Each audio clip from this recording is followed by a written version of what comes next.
Live from the headquarters of Ramsey Solutions, broadcasting from the Pods Moving and Storage Studio. It's the Ramsey Show, where America hangs out to have a conversation about your money, your work, your life, all of it. I'm your host, John Deloney, and I'm joined here by one of my best friends in the history of my life, George Campbell, the greatest humans you can ever meet. And we're taking your calls on life, money, everything.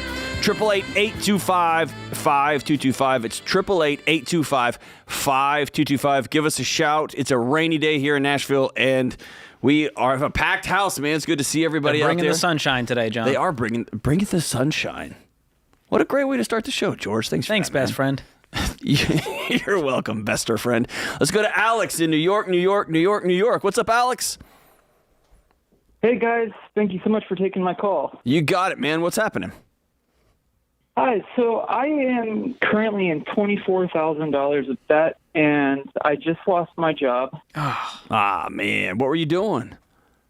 I have been working as a server and barista. Additionally, I am an actor. I am currently in school, so a lot of my jobs, like what we call survival jobs, are in the service industry. Excellent. So is there a chance that losing your job has set you free? Yeah, I mean, yeah. In terms of like the place I was at, it was poorly managed and whatnot, which also gives me opportunity to move forward, but it does put me back behind quite a bit. My wife is also affected by the ongoing writer's strike right now, so I'm just trying to do my part as her husband to also like be there for her, especially when it comes to financial needs, but I'm just falling behind. Sure. What kind of debt is this?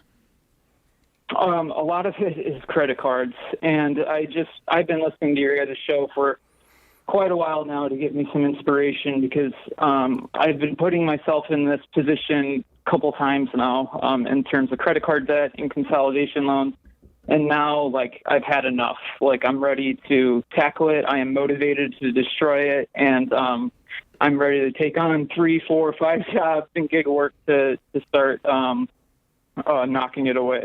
Good, because that's what needs to happen. Number one, we got to quit borrowing money, and that means cutting up the cards, and that means we're not going to start looking for shortcuts. We're going to look in the mirror and go, if I had no other option other than to make money, what would I do? And that's going to be a great start for you. You're already there because you're angry at this situation.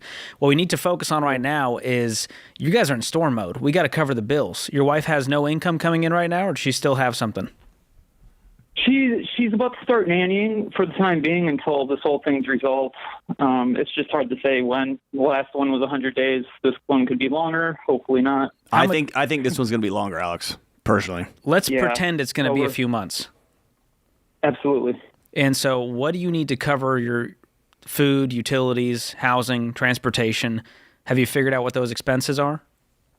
Yeah, so my wife is supporting me as well with my debt journey, so she hears me talk about the rice and beans and rice quite a bit.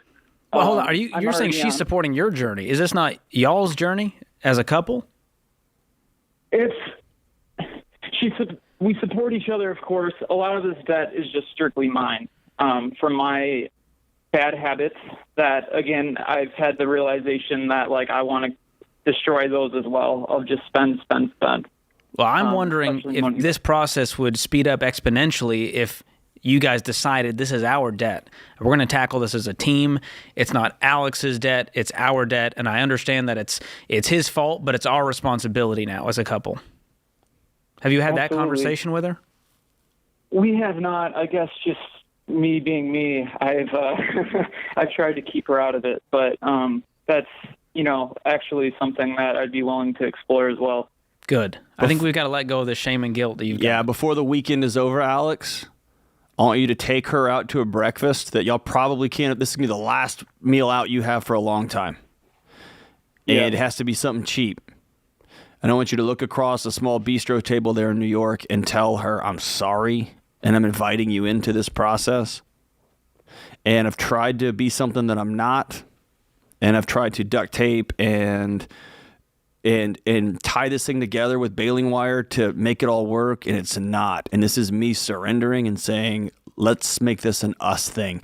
And I would be willing to bet that she will weep with joy that finally her husband is saying, let's really be married for the first time?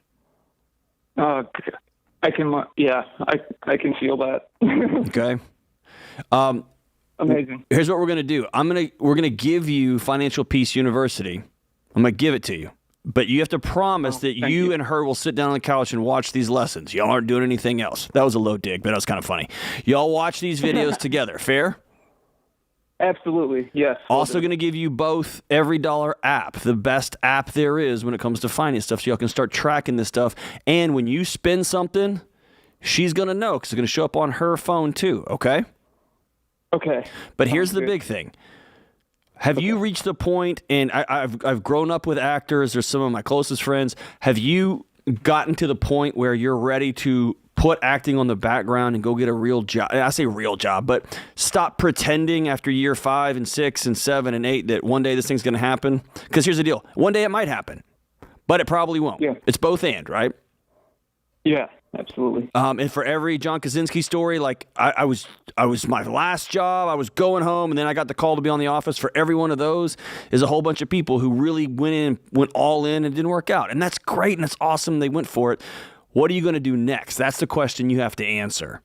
So you're in school. What are you studying? I am studying acting, actually. It's a 2-year conservatory program. How much is that? It's $750 a month. And then with the work study hours that I put in there, it usually takes me down to about $200 a month now. Who's paying for that? Paying for the school? Yep. Me. Okay. Are you putting it on a credit card, or are you actually paying for it? No, so basically what I've been doing is basically keeping my head above water with all of my debt and then putting rent and school payments as priority. Okay. So, Alex, when we gift you every dollar, here's what I want you to do. Open that up. You're going to list out your income for the month. That might not be a lot this month. And then you're going to list out your expenses. And there's a paycheck planning tool inside of the premium version we're going to give you. And you can lay out all of those bills, and you're going to see when the money's going to run out. And so you've got to make some decisions on what needs to go. Of course, the 4 walls is first. You're pausing the baby steps right now. We're not going to be able to pay extra on the debt. We're just going to pay minimum payments. But once we have enough income in the door, we're going to start paying them off smallest to largest balance, regardless of the interest rate.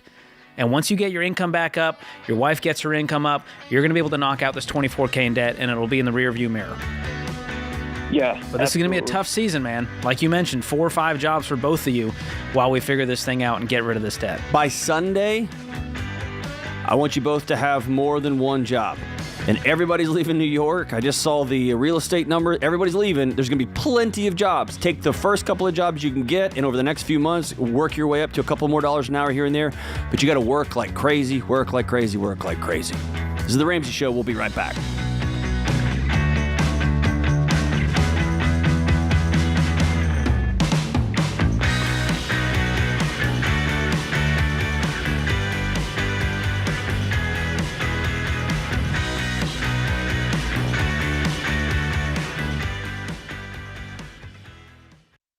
We've been doing business at Ramsey for more than 30 years. By now, we're a well-oiled machine, but it wasn't always that way. Yes, we've always had a vision, always had determination, and a drive to help people. But what we didn't have was one central place to access all our numbers so that we could get further ahead or quickly see when we needed to pivot. We were always jumping back and forth between different systems and spreadsheets.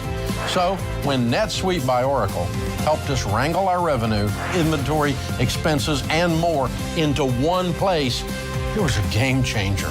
And NetSuite's #1 cloud financial system can help your business gain the same visibility, because businesses thrive on timely data. And NetSuite's real-time analytics can help your business have immediate access to your numbers daily, so you always know where you stand and you can move quickly. So go to netsuite.com/Ramsey today and set up a free product tour. That's netsuite.com/Ramsey.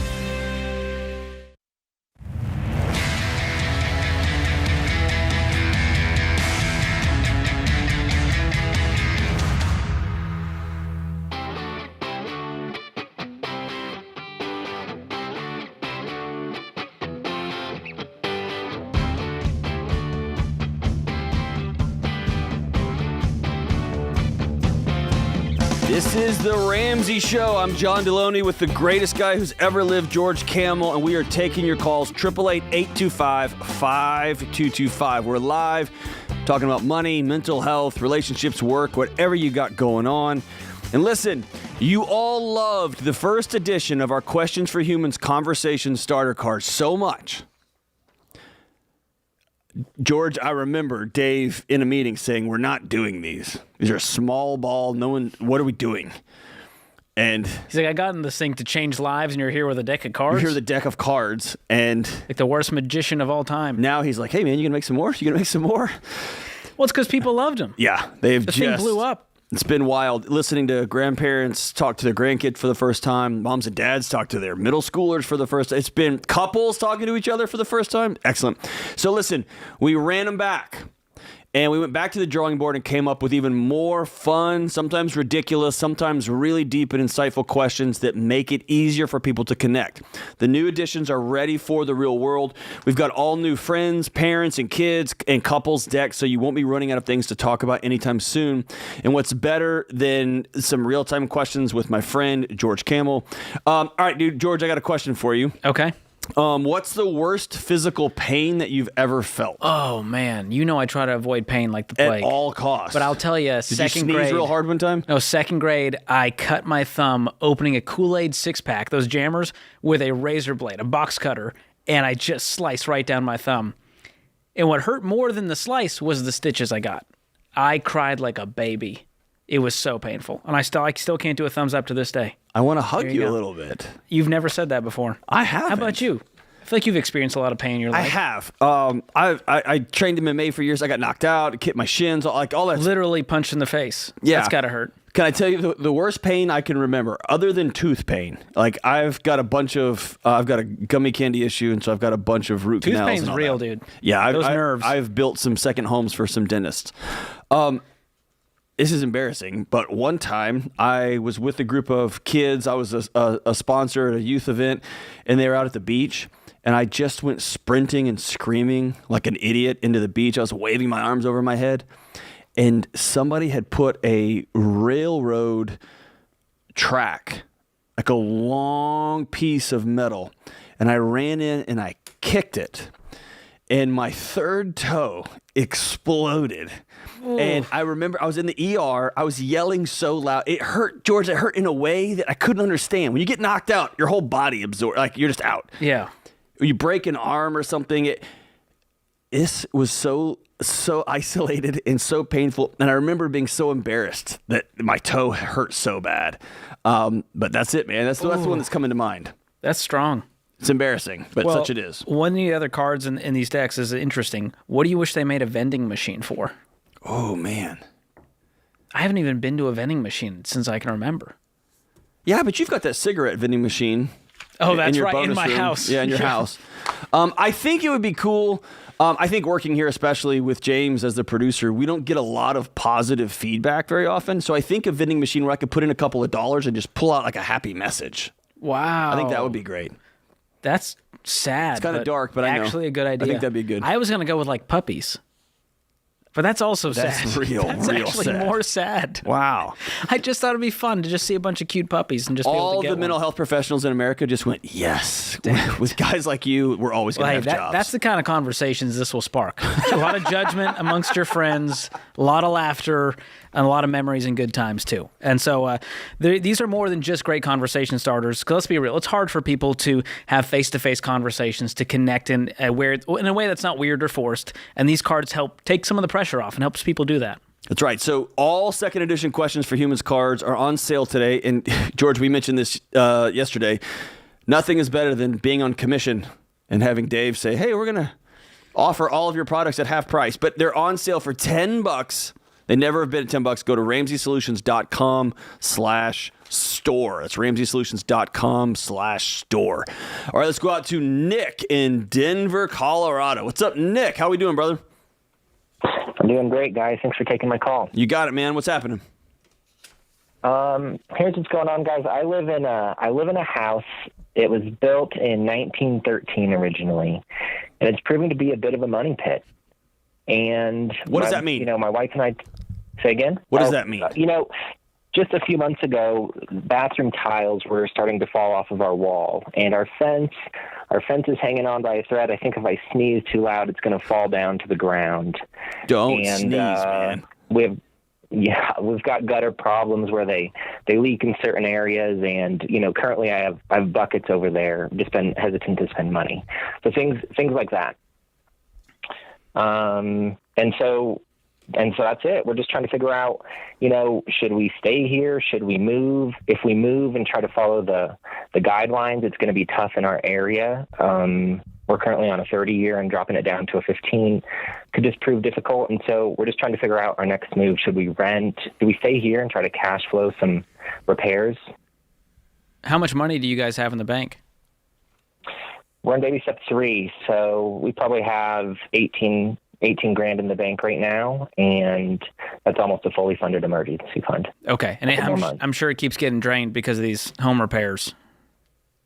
Yep, we just redid the bathroom recently. It was 15 grand, and while doing baby steps 2 and 3 is what was going on at the time. We cash flowed that. Well, I'm proud of you guys for making it this far. What's the house worth as is? If you sold today, what do you think you could get for it? Yeah, trying to guess what an inspection might spit out and what a buyer might buy. I bet you we walk out of here with $180 in cash. After you're saying that's your net profit? That would be net profit. Seller's fees, any type of things that pop up in the inspection, I bet you we still walk out with $180. Okay, so let's call that the down payment on another home. Would that allow you guys to move into something comparable? That's less of a headache? No, it really wouldn't. Our interest rate now is in the low 4s, and rates are floating higher than that. And so even just to get an equivalently priced house, our payment would go up. So we'd break the rules at a 15.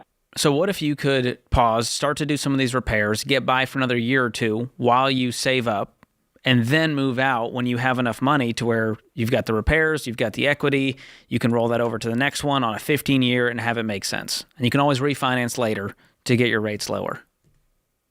Yeah. Would that be a good in-between? Totally. I think so, and it feels kind of like a baby step 3B, except instead of a down payment, it's going kind of into the house, which would probably help us on our next down payment. Do you hate this house? Oh, God. The answer to that is definitely yes. But also, I think we realize that at similar prices, we're not going to find much better. We have 3 kids, and so desire to have multiple bedrooms and bathrooms, and the prices just go up in our area. So that's what I was getting at. Here's what I've been guilty of. I don't want to put my world onto you, but here's what I've been guilty of. I've been guilty of hating a car, and I grow to hate it more and more and more. Or I had one particular house I'm thinking of. I just grew to not like it. And as the great Brene Brown says, what you go looking for in the world, you are sure to find.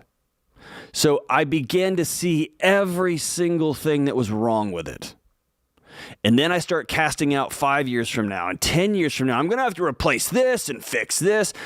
And I end up almost casting this vision upon this place that isn't actually accurate. Now, I'm not saying you don't need repairs. I'm not saying that your fence isn't embarrassing. All that stuff's true. But have you just begun to mash down on this house when really some of the challenges are you got 3 kids and life got really chaotic and you and your wife haven't redesigned your marriage yet to accommodate 3 kids. You're still trying to live 1 kid marriage, or your job's crazy, or you're just nervous about the economy. See what I'm saying? How we cast all of this other drama onto one thing. We just make it so wild. So here's my challenge. My challenge would be for you and your wife to go out somewhere, out of the house, and sit down and talk to each other and just cast a vision for this house. What do we have to do to make this thing habitable? You got to fix the leaks, that kind of stuff. What can we get by with for the next 24, 36 months? Would we be willing to do that? Could we live in this 5 more years? And if so, just pay the stupid thing off and crash there for a while. Or if it's got to go, then you got to go. But let's sit down and be intentional about it and don't just get so mad you do something rash. This is The Ramsey Show. We'll be right back.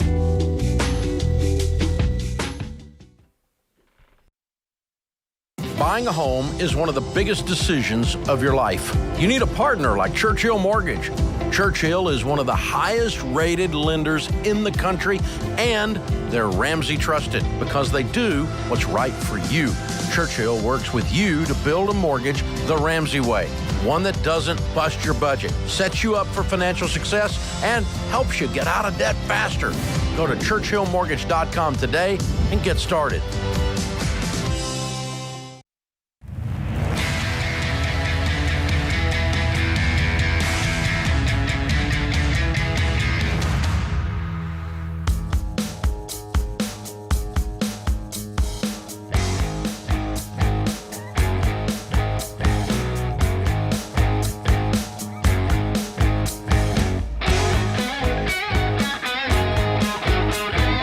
This is the Ramsey Show, 888-825-5225. It's 888-825-5225. I'm John Deloney, joined here by George Camel, and we are taking your calls on money, marriage, relationships, mental health, work, whatever you got going on. We probably got an opinion on it. Give us a shout, 888-825-5225. Let's go out to Anthony in D-Town in Dallas, Texas. What's up, Anthony? Yes. How you guys doing? We're doing fantastic, man. What's happening? Just had a quick question for you. I'm a combat veteran struggling if I should take a student loan discharge or not. Just wanted to kind of get your advice and your opinion on it. Tell me a little bit more about are you with a program? Are they going to cancel your loans out? Tell me what you're talking about. Yeah, exactly. So just due to my time in Iraq and Afghanistan and my VA rating, if you have a certain rating, they completely forgive your federal student loans. And I currently have about $110,000 worth of. I would take that right now. What's your hesitation? Well, part of me, it depends on the day. Part of me feels like it's a benefit I earned, take it, and just, move forward. But then the other side, I guess, being with what I did in the military, I'm all about ultimate responsibility, and I feel like it's my loan. I signed for it, so I should kind of honor that signature. I agree with that, but so that's something I tell everybody. You put your name on a piece of paper, be a person of integrity, but you also put your name on a piece of paper, and that was part of the benefits package you accepted when you decided, I'm going to put my life on the line for the Deloney family. Gotcha. So what I will say as a taxpayer, I'm happy to participate in discharging this for you. Okay. Okay? It's an honor for me and my family to pitch in and help you have the next chapter of your life. How about that? Well, much appreciated. Yeah, it's just been a struggle for a while. So I got it. Let me give a call and kind of get some advice. Well, you're a person of high integrity, right? Now, if you were somebody who just kept going to school and I don't know, I'd have a different story. I would tell you put your name on a piece of paper, but you did. You signed a loan, and you also signed up for something that part of the agreement was we're going to pay for this when it's over. Gotcha. See what I'm saying? George, what do you think? I'm fully with Am this. I out to lunch? No, this is something that he has earned. It's not something that he feels entitled to. And if he wants to pay it forward, man, you go be super generous for the rest of your life because of this. And so I'm going to accept grace when it is given, in terms like this where it's part of a benefits package. There's nothing wrong with taking advantage of that, especially when it propels you in your financial journey. Won't it, Anthony? Oh, definitely. How many years would you spend just trying to pay this off, getting by as a combat vet? No, sure. Probably about 4 or 5, easy. What's your degree in? It's a master's, an MBA in finance. Will you please do good with that? It's like you just got out of Hogwarts with one of those little stick wands, and you can just be mean or you can help people. Will you be a good MBA?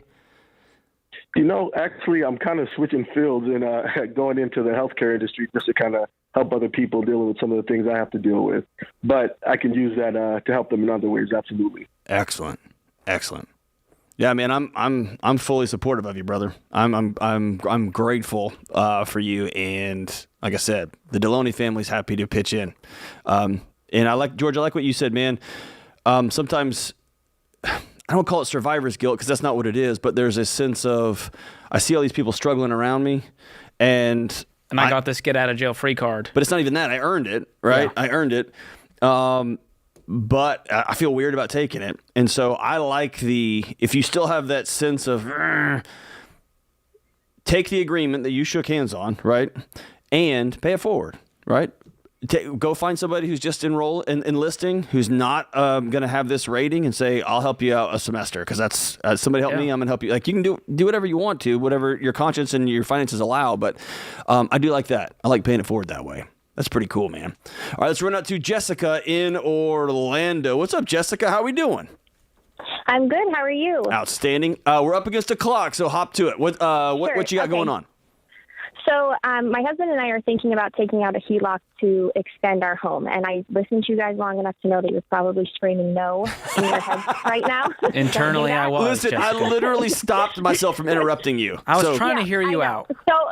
So let me just try to get through this super quick. So we owe $280,000 on our home, and we have 10 acres of land. And right now, with the way the market is, if we were to sell this and make $400,000 or $500,000 off of it, that is what 10 acres alone is going for. And the price to build is up to $165 a square foot right now. So it would cost us almost double what it would cost for us to take some of the equity out and make our home bigger. We now have 3 children, and we've significantly outgrown the size of our home.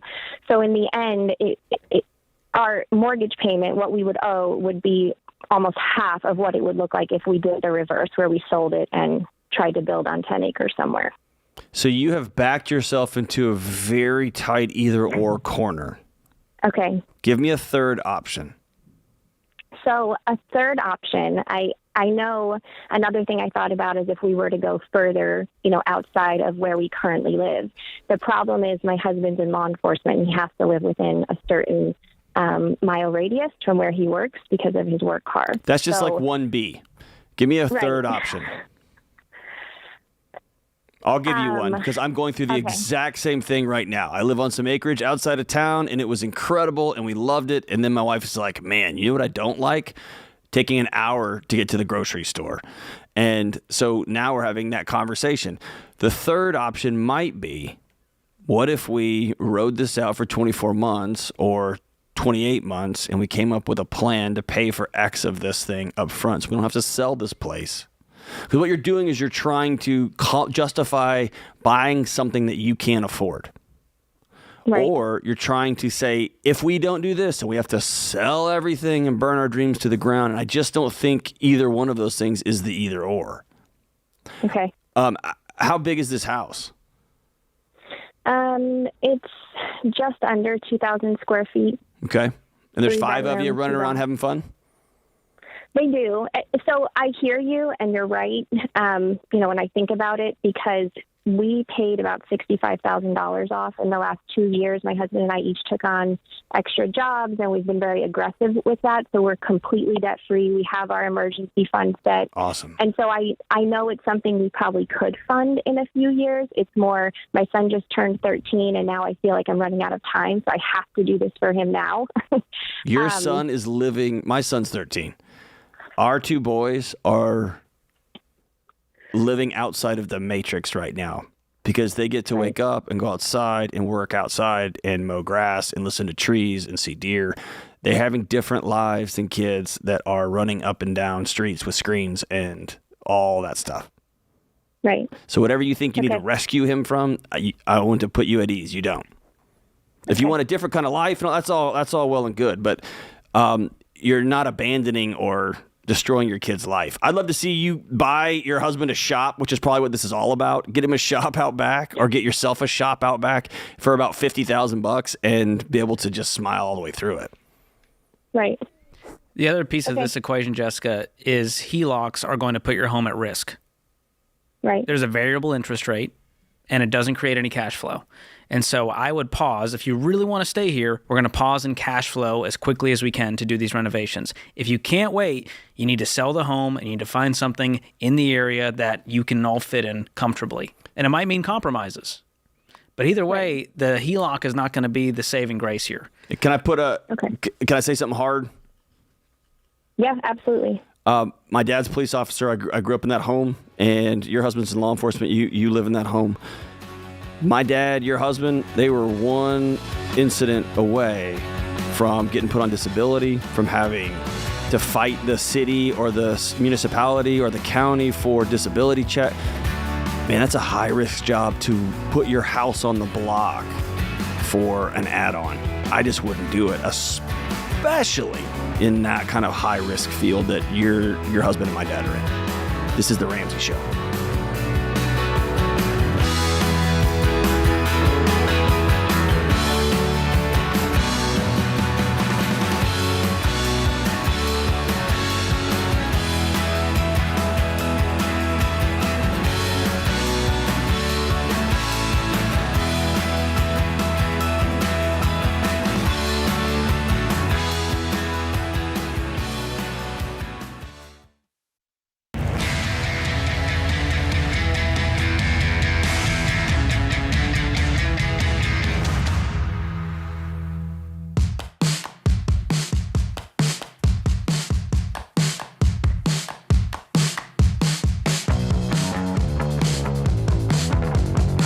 This is The Ramsey Show. I'm John Deloney, joined by George Camel, and we're taking your calls on money, life, mental health, marriage, whatever's going on. 888-825-5225. It's 888-825-5225. Listen, if you're a new listener and you want to dive deeper into the Ramsey baby steps, if you're listening to this thing, you've been watching some clips on YouTube or the TikToks. Dave is a TikTok sensation now. I wish that was a joke, but he actually went viral, and it was insane. Like atomic viral. Like Elon Musk is replying to the tweets. It's pretty wild. If there's, I think that's actually like China was like, oh, this will be funny for us. I mean, I really do think it was like a national flex. They're trolling Dave by giving him to the algorithms. He's like, oh, you can talk bad about TikTok? We're going to make you TikTok Here's 30 famous. million views on a video that's 7 years old. But listen, if you're catching us on TikTok, on Instagram, on YouTube, wherever you find us, and you're wondering, what is all this financial peace lingo? What is all this baby steps nonsense? What are y'all doing? Go to RamseySolutions.com and click on the Get Started button. We're going to help you figure out the best next step for your financial journey based on exactly where you are today. Okay? Go to RamseySolutions.com and click on Get Started. We're going to answer all your questions. We know it can be like just wandering into the wrong door and suddenly you're in a big cult meeting. That's what it feels like. I know that's what it feels like. Go to RamseySolutions.com and click on Get Started, and we will walk you through it all. And it is amazing. All right, let's go to Deborah in Tampa, Florida. What's up, Deborah? Hi there. How are you doing? Hi, John. Hi, George. Thank you so much for taking my call. Of course. How are you? I'm very excited. I promise we're more excited. And thank you. Well, anyway, I am 59 and single. I have not saved anything for retirement. When you say anything, do you mean literally zero?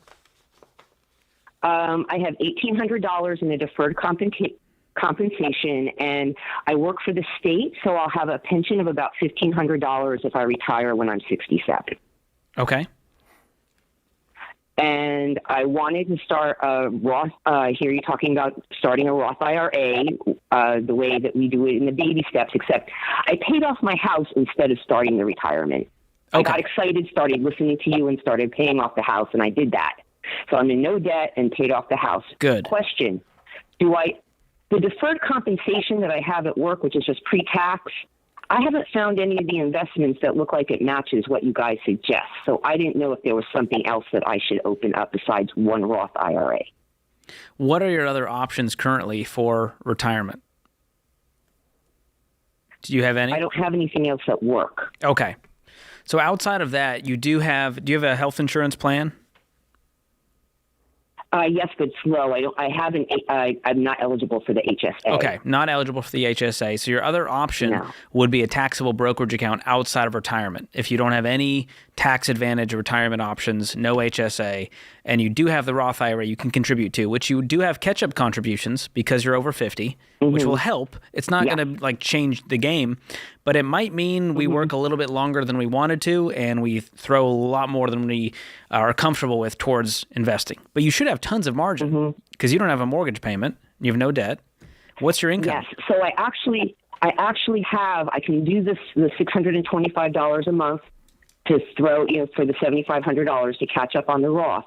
For the other account, I shouldn't open a traditional Roth or do the deferred comp, even though I don't like the options to invest. I still have about another, I'd say, $500 a month I can put in that account. Okay. I'm being very frugal. Good. Well, the math on the Roth versus traditional at your age, it may kind of be a wash at this point. But I still like the idea of whatever's in that account is what you get, and you've already paid taxes on it, 10 years down the line. So do you have a plan on when you want to stop working or are able to? Is it 67? 67. I really don't want to go past 67. Okay. Because here's what you can do. Let's see where we're at 67 with our investments, our pension, our expenses at that point. And if you're able to retire comfortably, then we can go, all right, we're good. We've got enough to make it. But this is going to be tighter. I mean, you're going to be able to retire with dignity, but it may not be all the luxuries you once dreamed of. Sure. And so do you have a financial advisor currently? No, I don't. I think we need to put some of this on paper and crunch some actual numbers. Number one, to give us some reality, but also to give us some hope. Because you'd be shocked at what compound interest can do for 10 years when you're really focused. And that might be a mix of the Roth IRA, maxing that out, catch-up contributions, taxable brokerage account, on top of building up your savings, and have a few different buckets you can pull from in retirement. Yes, because you guys motivated me so much. I just want to tell you, last year I was making $31,000, and now I'm making $42,000, and I think I'm going to get a 5% raise in another month. What do you do? What do you do for work? Because I went for a promotion to try to get out of the situation that I was in, and I was able to pay my house off with the difference, and I'm still living on what I was making prior to the raises. That is awesome. Awesome. Deborah, I want you to make me and George a promise. Without you guys, I wouldn't be doing that. Well, we just run our mouths on the radio. You are the one actually out there doing the work. So, listen, I want you to make me and George a promise. Okay. Say, I promise. I promise. I can't tell you how many folks I've talked to between the age of 59 and 70 who just decide I'm going to retire. Almost like that scene in The Office when Michael Scott goes out and declares bankruptcy. The number of times someone's told me they're going to retire next year, they're going to retire at this age, and I ask the question, can you afford to retire? They look at me as though that question has never crossed their mind. They don't know. And so I want there to be nobody on planet Earth who knows the insides and outs of your financial situation better than Deborah. I want you to know to the dollar, to the $10, how much time this is going to take you, if the market does X, what fund I should put this in. And that's why you got to sit down with a SmartVestor Pro. Go to RamseySolutions.com/SmartVestor Pro. I want you to go talk to those folks because they're going to walk you through and they're going to, more importantly, they're going to teach you how and why your money's doing what it's doing. And then you're going to have to deal in reality. You may really want to be done at 67. You may be exhausted, but you may have to go till 71 because that's just math, right? But I want you to take ownership of this thing. You've been avoiding it for a long, long time because it's scary. Let's just take this sucker by the horns. Is that fair? Yes, it is. All right. We are super proud of you. Proud of you, Deborah. You're killing it. Thank you. Awesome, awesome, awesome. George, last time we co-hosted the show together, we took a couple of calls about how do I get that passive income? Oh, yeah, those are my favorite. Or, hey, I think I'm going to retire. As though you can just wish it into existence. These are sign-up sheets. Yeah. It's a big problem. It is. And as somebody who has spent, especially in my younger years, I spent a lot of time avoiding these numbers because I didn't understand them. And when I don't understand things, it makes me anxious. And so I just avoid it. Man, when I'm having these conversations with 59, 60, 65-year-olds, 7-year-olds, it's both heartbreaking and scary because you realize, you don't understand. Like, you don't just walk outside and be like, I retire, and money shows up. You just quit working, and then the paychecks stop, right? And some of them are heartbreaking. Now, luckily, Deborah's in a much better spot than most people who have nothing in retirement because she has a paid-for house. But when someone calls in, they're in their 20s, and they're doing dumb, that's fine. You got a lot of time to make up for that, thanks to compound growth. When you're 60 and you want to retire 2 years from now, that's a problem when you have nothing saved. And so the best time to plant the tree was 30 years ago. The next best time is today. And so I'm glad Deborah's taken the steps to do what she can to have a somewhat dignified retirement. But please do not depend on Social Security or your pension to float you by. As we've seen in the last few years, inflation is a beast. And life just keeps getting more and more expensive, and we want to do more and more stuff as we get closer to retirement. And that doesn't happen without a plan and diligence and consistency over a long period of time. And as we see in these debt ceiling fights, these kids in the sandbox throwing crayons at each other, not solving any real problems. Man, Social Security, man, it is on a thin thread, my friend. On the fritz. Thin thread. Hey, I want to thank you, George. Great job. I want to thank the gang in the booth, and I want to thank you, America. Listen, let's build a non-anxious life. Pay off your debts. Get connected to a community. Give recklessly and seek peace.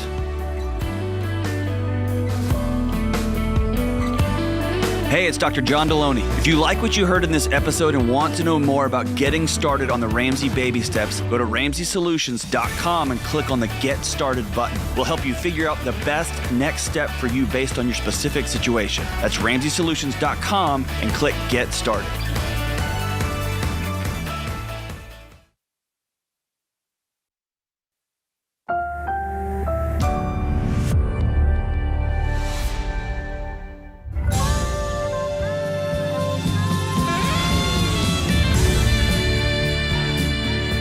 Live from the headquarters of Ramsey Solutions, broadcasting from the Pods Moving and Storage Studio, it's the Ramsey Show, where America hangs out to have a conversation about your life and your money.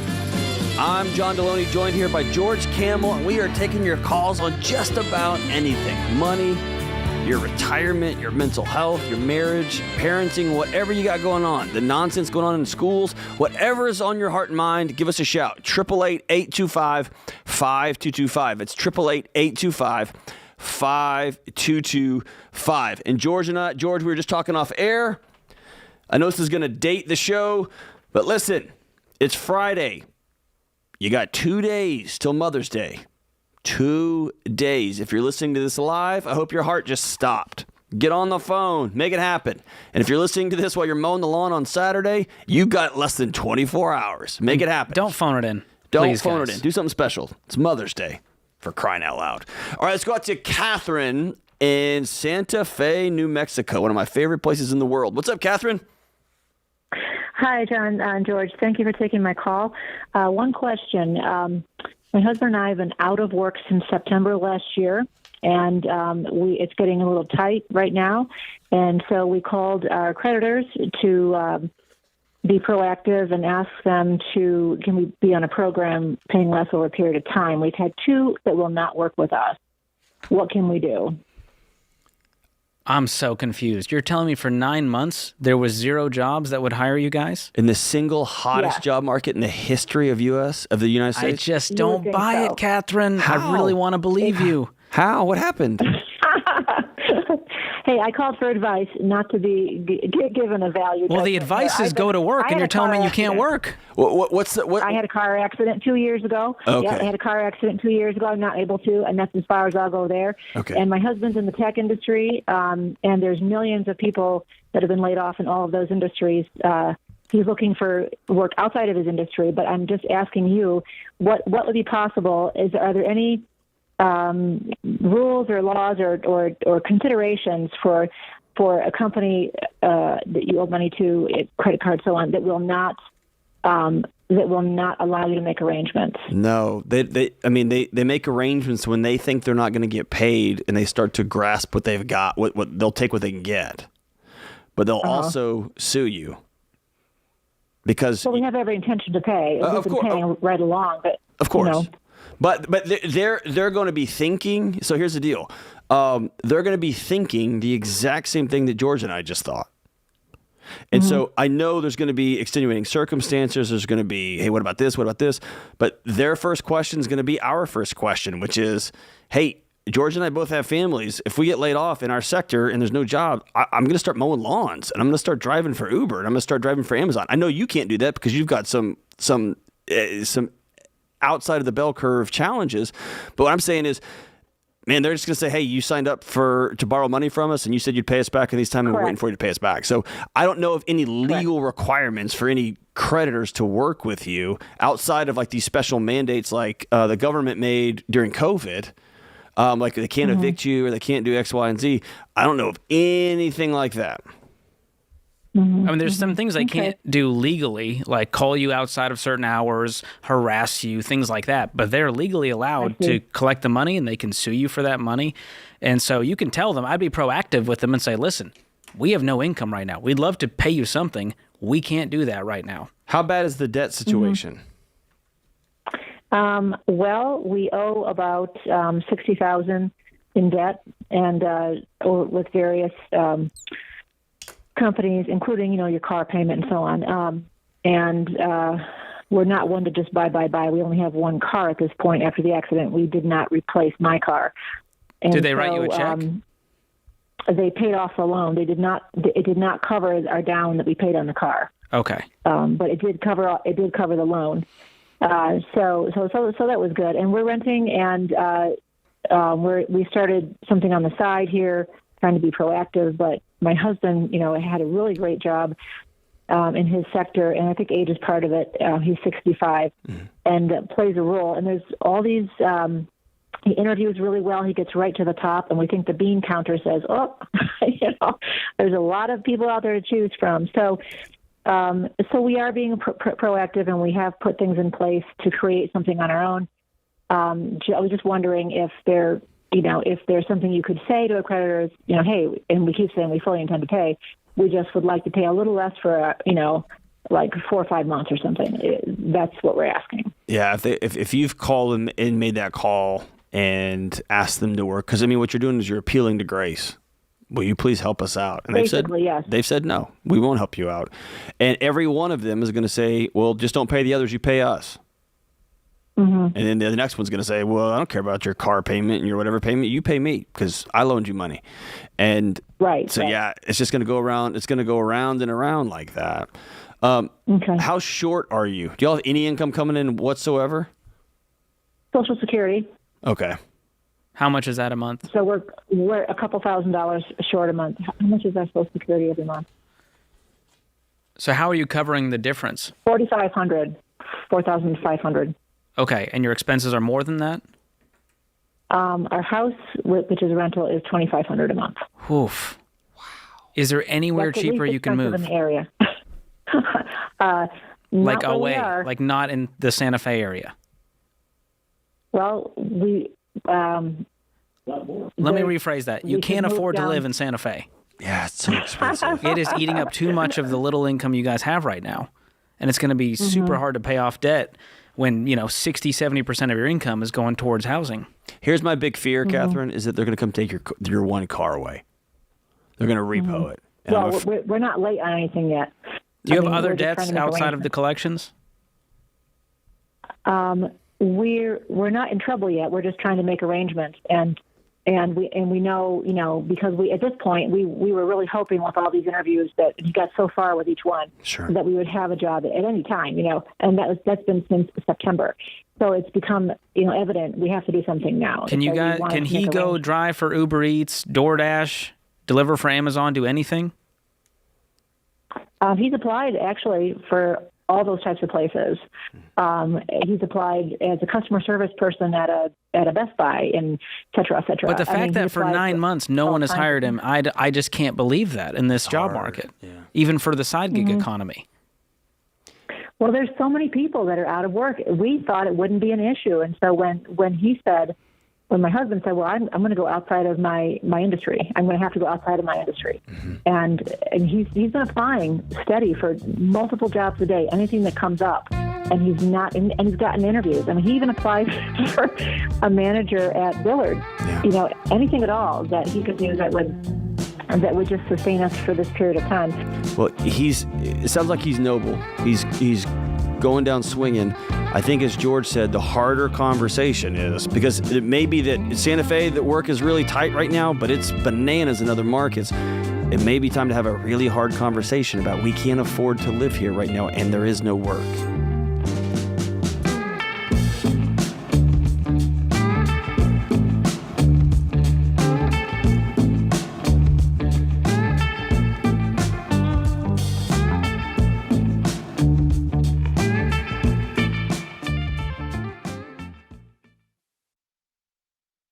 Y'all, there's a lot you can't control when it comes to healthcare, but there is something you should check out that can help. Christian Healthcare Ministries. CHM is not insurance. It is budget-friendly, biblically based health cost sharing. That means a community of members helping share the burden of each other's healthcare costs. They help people just like you in all 50 states. So see if CHM could be right for your family. Learn more today at chministries.org/budget.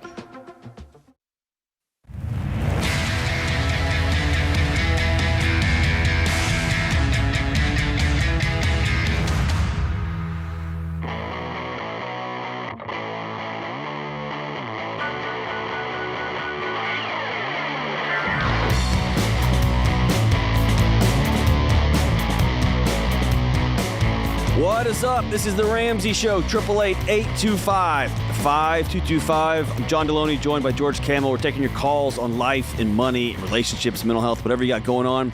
Listen, if you're planning a move sometime soon, that's fantastic. I'm excited for you, but I gotta be honest as well. In most places around the country, you'll still be facing high home prices, and interest rates aren't just running back to their record lows. But that doesn't make home ownership impossible. If you want to buy or sell, you've got to make sure you're financially ready. And you have to have a trusted and experienced real estate agent to walk you through it. Not a family friend who just got their license last month, and not Bill's brother's, Dan's sister's grandma who he knows at church who just don't do it. Don't do it. Don't get with somebody. The real estate is just a part-time hobby that you don't know. You need a pro who's a true expert in their local market and knows how to negotiate a strong deal. You can find high-caliber Ramsey trusted agents like that through our endorsed local provider program.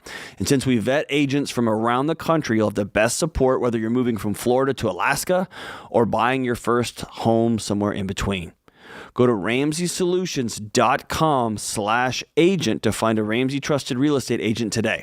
That's RamseySolutions.com/agent. And our question of the day is brought to you by Neighborly, your hub for home services. Here in Tennessee, we have mosquitoes the size of George Camel. But Neighborly's trusted service brands like Mosquito Joe help make sure anyone, even in the South, can enjoy their backyard all summer. Go to neighborly.com to find providers near you. I've been told I'm just as annoying as mosquitoes, so that's a good analogy. Now, you took that one. I'm just saying they're as big as you. But I think you're much, much more lovely. I'd love to spend a campfire with you way more than George-sized mosquitoes. I appreciate that. Well, today's question comes from Sandra in New Mexico. She asks, we've sold our home of 20 years at a great profit. We currently have $150,000 in the bank. Should we take out a construction loan to build our home and then put down a great down payment, or use our savings, then do a construction loan for the balance? We want to make the smartest decision. We already own the land and have no other debt. Great question. So construction loans are short-term loans that you would use to build the home. They have higher interest rates, and so that's not a fun part. And so if I'm in your shoes, I would take the construction loan now for the shorter term while the house is being built, and then convert it to the conventional 15-year fixed with that great down payment. So you take out a construction loan to make sure the GC and the construction company gets paid, and then once you have all shaken hands, this is the home, and you move into it, you then roll that into, or do you convert? What's the conversion process? Do you know? It would just convert to a conventional loan. Okay. Yeah, and I would stick with the 15-year fix. So that's the big question here. There's so many details we don't know to give you great advice, but make sure that once all this is said and done, that down payment will get you to the spot where you can do a 15-year fixed rate mortgage where the payment is no more than a quarter of your take-home pay. That will help you dictate if now is the time to begin this process. And that, I'll tell you this, I had some weird, not quite this many different variables, but when I bought my home, this was my first time buying land and all that. When I called Churchill and they walked me through, it was refinancing it. They started the conversation with, we are not going to take your money if it's not great for you, right? And I knew right then I'm good, right? So we sat down and worked through all the details. What about this? How about this? Is this the best way to do it? So calling our buddies over at Churchill, sitting down with an ELP, they're going to give you the real data, and the best part is they're not going to take advantage of you, right? They're going to do the best thing for you. So there's, like you said, there's so many nuances here, so many variables that we don't know the answer to. How big of a house are they trying to build? How long? Like all that kind of stuff. So yeah, sit down with a Churchill Mortgage person, or sit down with an ELP and walk through all the run through the particulars. numbers. Yeah, I think that's fantastic. All right, let's run out to North Bay, Ontario, Canada, and talk to Jake. Jake, what's up, Jake? Hey, how's it going, guys? We're partying, man. What are you up to? Good. I'll keep it short and sweet here. First-time home buyer. Seller wanted $120K. Gave him a final offer of $86,500.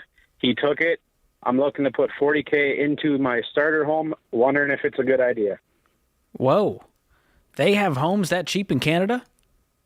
They do. I live on the north point of Lake Superior in a pretty remote area, but they do. You can find them if you work hard enough. Okay, so you landed the deal at $86,500. Do you have the cash for that, or are you taking out a mortgage? I'm sitting in the house right now as we're talking. I took out a mortgage for it. Okay, so what's on the mortgage? It's 4% fixed for 5 years over 25 years. It's $86,500. I got a pre-purchase improvement plan from the lender. So my mortgage is for $105,000. When I put $22K worth of renovations into my home, they'll cut me a check for $22,000. Whoa, that's complicated. Okay, so you did an adjustable rate mortgage? That's a good question. All I know is it's the way you explained that. You said for a certain number of years, you said 20 over 5? Yeah, so 4.8 for 5 years. Oh, Jake, don't do that. You got an ARM, man. You got the ARM. Okay, well. The ARM-age mortgage for you just got screwed. We got you. Okay, go ahead. It means the interest rate's going to jack up. Okay. So if I'm in your shoes, when you could and when it makes sense financially and you can ROI on it, refinance to a conventional loan. Okay. But aside from that, you're saying you want to put another 40 out of your own money into this house? I do. On top of the extra 22? That is correct. Okay. What's your income? Myself and my girlfriend clear $125,000 a year. Oh, boy. Is she on this mortgage? No. She's just girlfriend, not a wife, so this is all my responsibility. Is she? She's not on the deed either? Paying into it, though? No, she refuses to not. She does give me money. She doesn't have to. I never asked for it, but right now it's just my house. I know, but just know this. One day she's going to go, hey, I've been paying into this thing. I paid for half of this thing, and if y'all break up, that's going to be a mess, man. Well, we have been together for almost 4 years now, and the plan is marriage down the line. I know. I don't want to. I'm not throwing shade at your relationship. Just know that George and I only have jobs because people end up in situations that nobody planned for. Okay, so our world, most of our lives is we were together forever, and then that's what we deal with all day, every day. Okay, so not throwing shade at you guys. Y'all may be great. I'm nervous about you basically doubling what you have into a house from what you bought it for. Okay. Meaning you bought it for 86, which means, let's just pretend that's about what you would sell it for, and you want to put another 60 into it. I do. It is the only house on this block that hasn't sold for under 200, if that means anything to you. What was wrong with it? Basically, a guy in town bought too many houses thinking he was going to rent them out. Renters went in, barely got any money out of them, wrecked the house a little bit. And I came to him with an offer, and he took it. How sure are you that $60,000 is going to get this thing in tip-top shape and make it a $200,000 house? I'd say about 95%. Okay. And you're going to cash flow this extra 40? That is correct. And so we're talking over a long period of time. What's your income? I make 95. I clear 95 a year. Okay. Do you have any other debt? I have a truck. I owe 30 on it, and that's it. Okay, and do you have an emergency fund? I do, about 20 G's in the bank. Awesome. Okay, so my A1 before you start renovating this house is let's get rid of that truck payment. Okay. Because right now that is an ankle biter that's stealing from your ability to cash flow these renovations. Let me tell you, okay. Mathematically, I mean, George and I can't argue with you if you think it's going to sell for this or I think it's worth that or whatever. I think you're probably overestimating how much it would sell for, but we don't have to debate that. I'm going to tell you what I would do in your situation. I would take that $40K. I'd pay my car off. I'd have $10K. I would start paying that mortgage off as fast as humanly possible, and I would zero that thing out in 24 to 36 months. And then I would save up that other $60,000 and put whatever you want into the house and use this over the long term, man. Yeah, make it livable for now until you're completely debt free. Then we can go hog wild and have some fun with the renovations. That's what I would do in my own home. And that's the best advice I can give you right now. We'll be right back.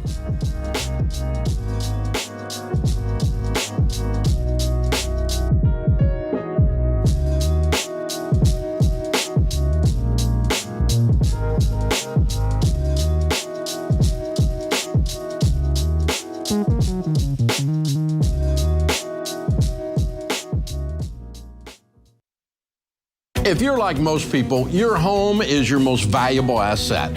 And when you want to make improvements, it can feel like everything costs too much or takes too long. But something as simple as custom window coverings from Blinds.com can completely change your space and add value to your home.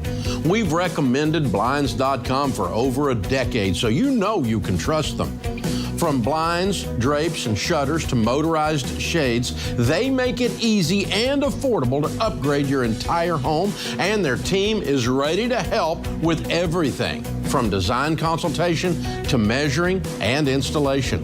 Plus, there are never any misleading quotes or hidden fees. Everything's backed by their 100% satisfaction guarantee, and shipping is always free. See why Blinds.com is the #1 online retailer of custom window coverings. Go to Blinds.com now and save 40% off selected products. Visit Blinds.com today for more info.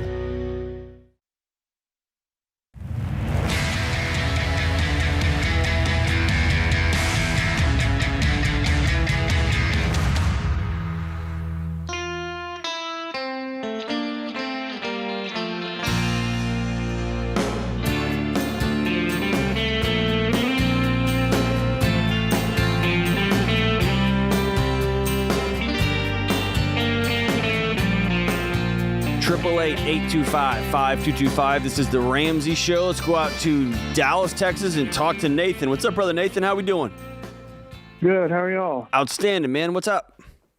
Yeah, I just had a question. My company is offering to match 3% of my salary and put it into a simple IRA, and I didn't know if I should do all 15% into there or 12 into a Roth and do the 3% for the simple. Okay.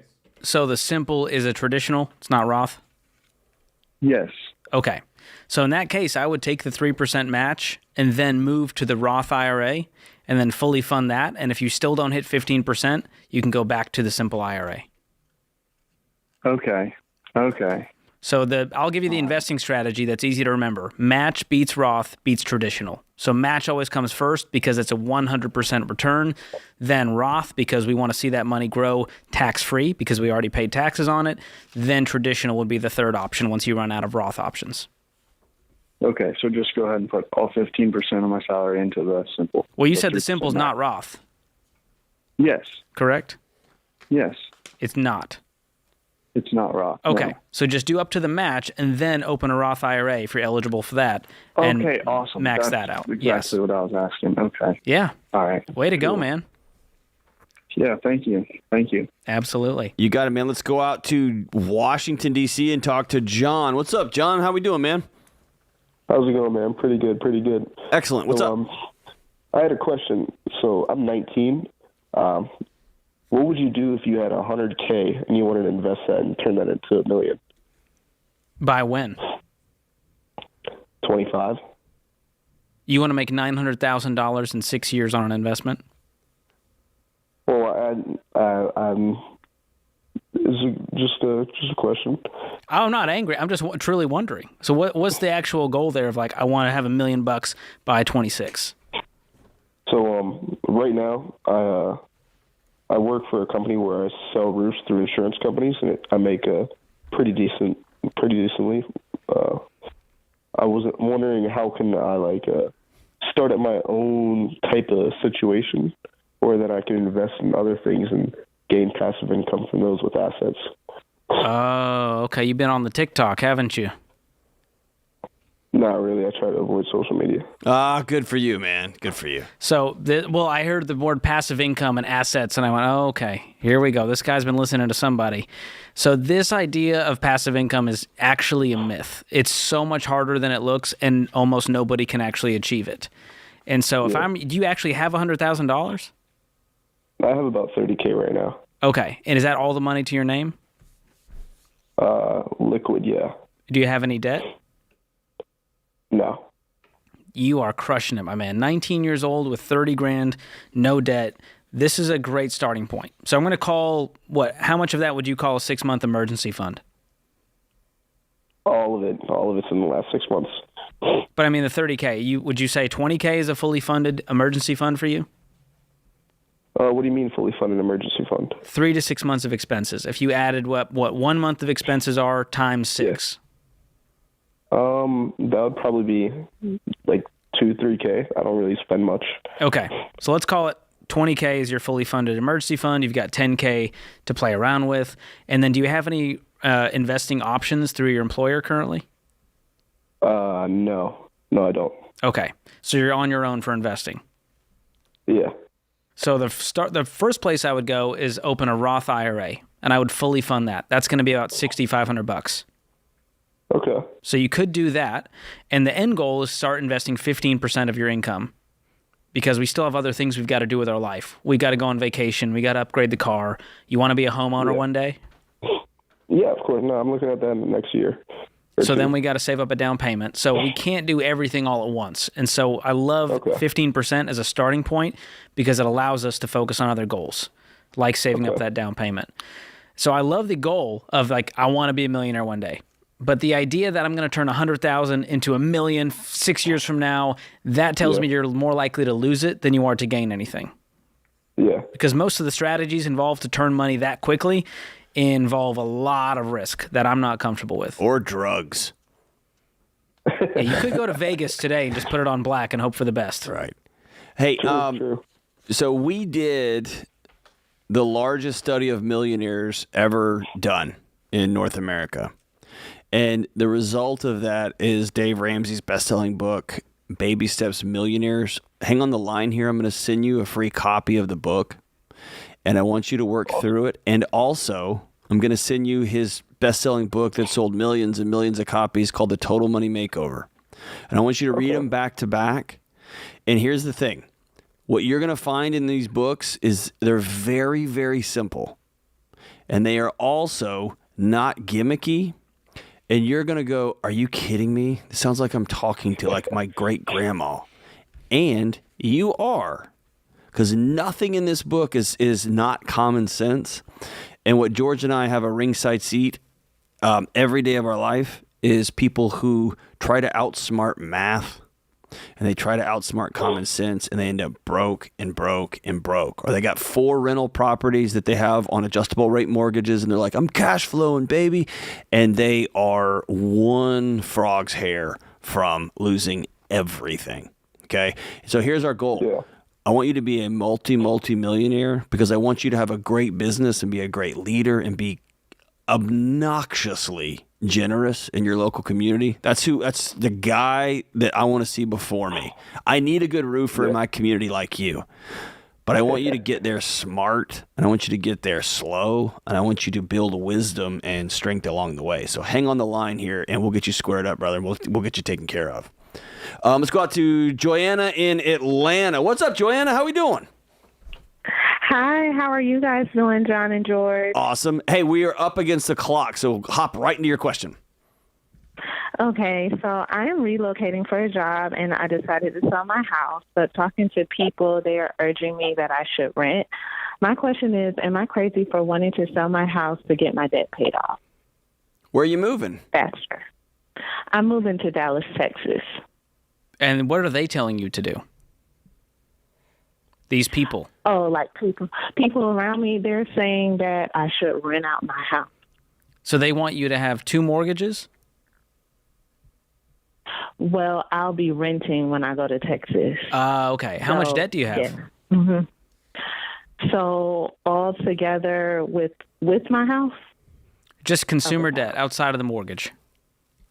About $88,000 between student loan and my car. Okay, and selling this house will allow you to be completely debt-free with money left over? Yes. What profit do you think you'd get from selling the house? So it's in the process now with like taxes and fees out of the way. It'll be close to about $90,000 to $95,000. Awesome. And how much money do you have in the bank? About $3,000. Okay, so this would clear your debt and give you a few $1,000 left over. Yes. That's amazing. I would do this tomorrow. Okay. Yeah, I don't know why these people get a vote in your life. And the reason they're telling you it's crazy is because they're looking at all these TikToks and Instagrams going, oh my gosh, passive income from rentals is awesome. You know what they're not thinking about? Joanna trying to be a long-distance landlord from Dallas to Atlanta, and now the HVAC broke, and she doesn't have the money to cover it, and now she's freaking out about how she's going to deal with this to call a maintenance guy. Some sketchy somebody and be like, hey, you take care of it. And they're like, yeah, and they just sent somebody over there who duct taped it. The question you need to ask yourself is, you're in Atlanta right now. Would you buy a rando rental property in South Carolina? No. And so if you put yourself in Dallas and think, would I just buy a random house in Atlanta and try to manage it long distance? You would never do that. Listen, in a few months, you're going to be in Dallas, Texas, and you're not going to owe anyone anything. You're going to build up that emergency fund, save up for the down payment. You're going to move slow and do it with a whole lot of peace and a whole lot of wisdom, and you're going to ignore all those other voices. You're free, Joanna. You're free. Congratulations. Congratulations. This is The Ramsey Show.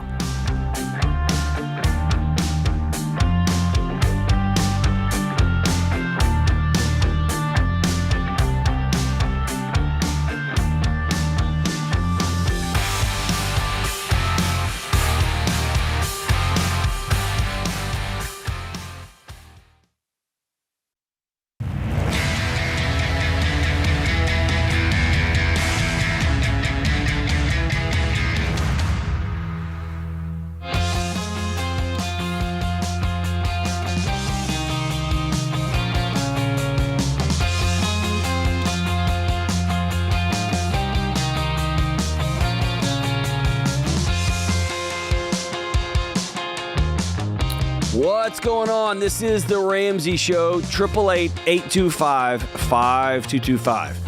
I know you're driving there and you have a question about your marriage, you have a question about your mental health, you got a question about your money, getting out of debt. Make the call, 888-825-5225. Let's go out to Eliza in Raleigh, North Carolina. What's up, Eliza? Hi. Thanks for taking my call. Of course. Thanks for calling. What's happening? So I got married in January. Gross. Do you like him? I do like him. All right. We're in. So my husband and I are going through Financial Peace University right now. And we're about halfway through.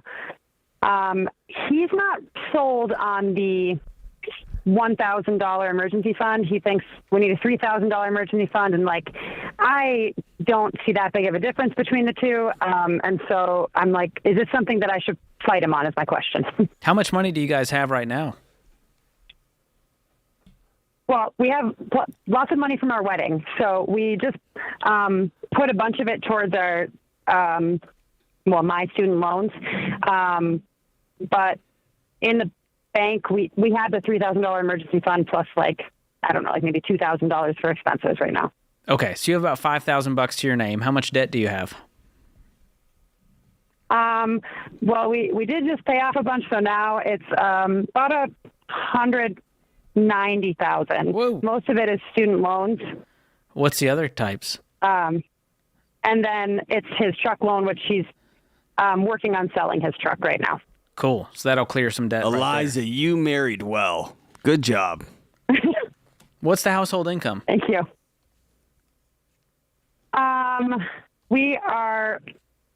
right now about $120,000. Okay, so let's play this out. You have a $3,000 emergency fund because he wants it. The HVAC goes out. It's $6,000. What happens now? It's not enough, right? Right. And so the point of the $1,000 emergency fund was never to cover the emergencies, because $1,500 is not enough. $2,000, $3,000 is not enough.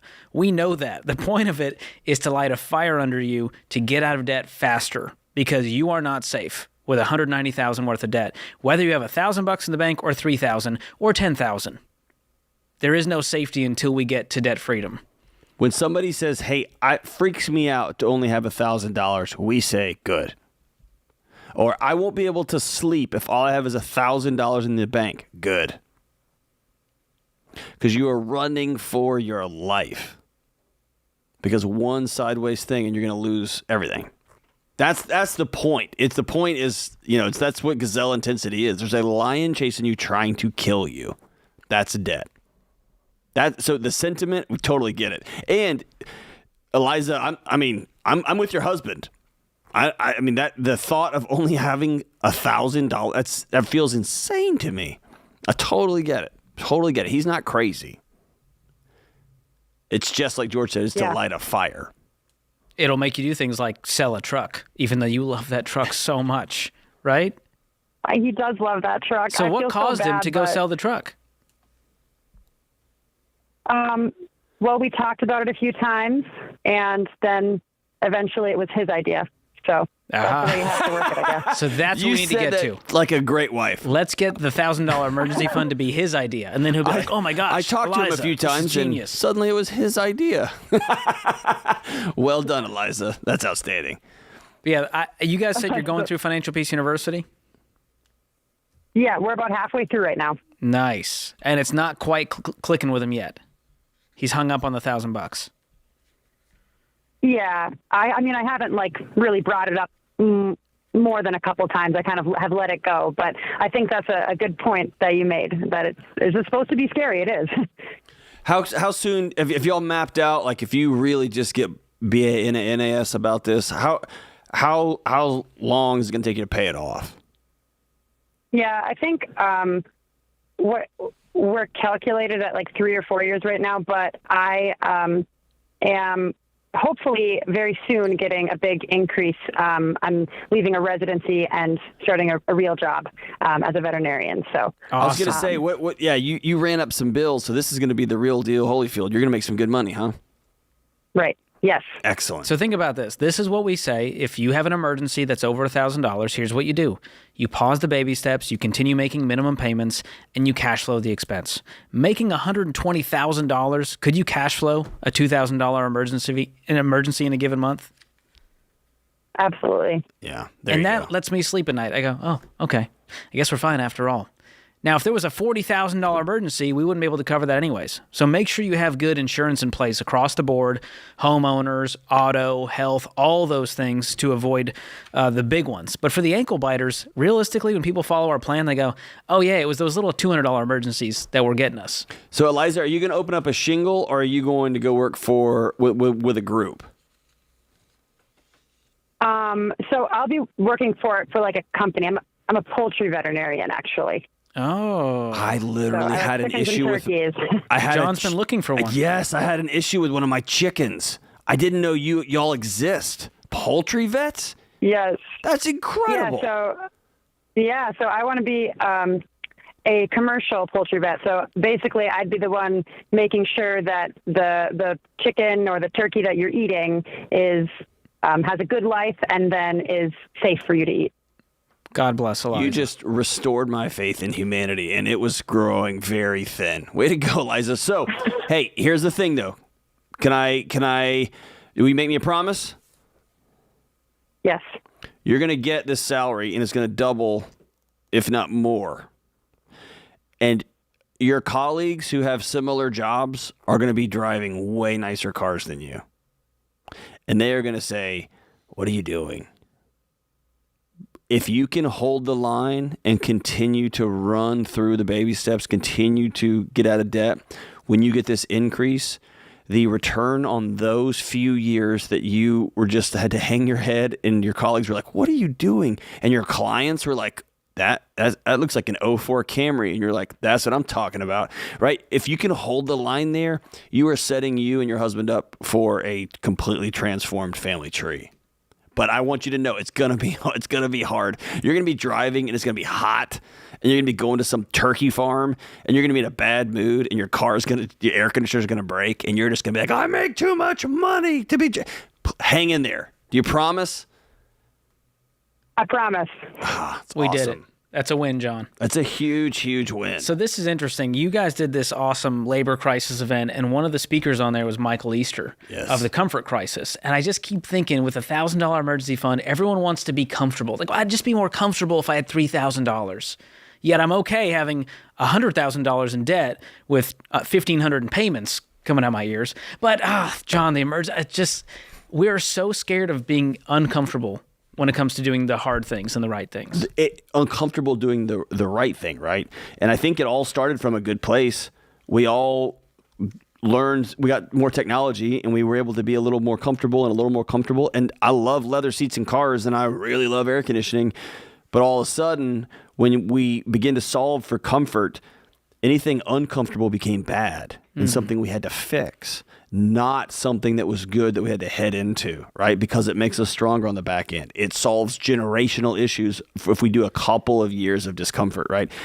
Michael Easter's book, The Comfort Crisis, it's a masterpiece.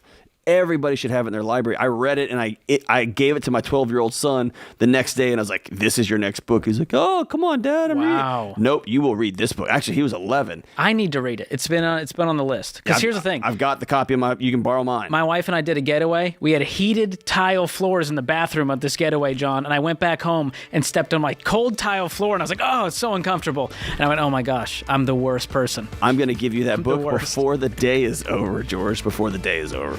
Hey, that's another hour in the books. I want to thank the gang in the booth and George and his heated tile floors.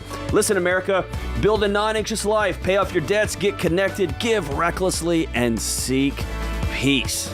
We'll be back soon.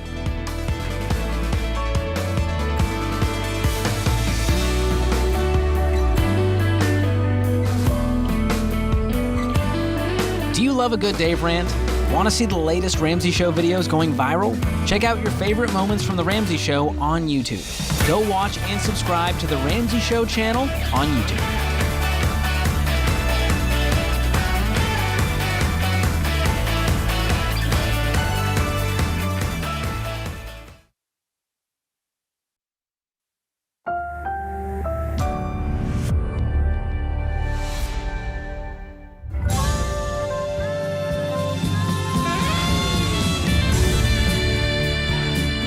Live from the headquarters of Ramsey Solutions, broadcasting from the Pods Moving and Storage Studio, it's The Ramsey Show, where America hangs out to have a conversation about your money, your relationships, your mental health, your life.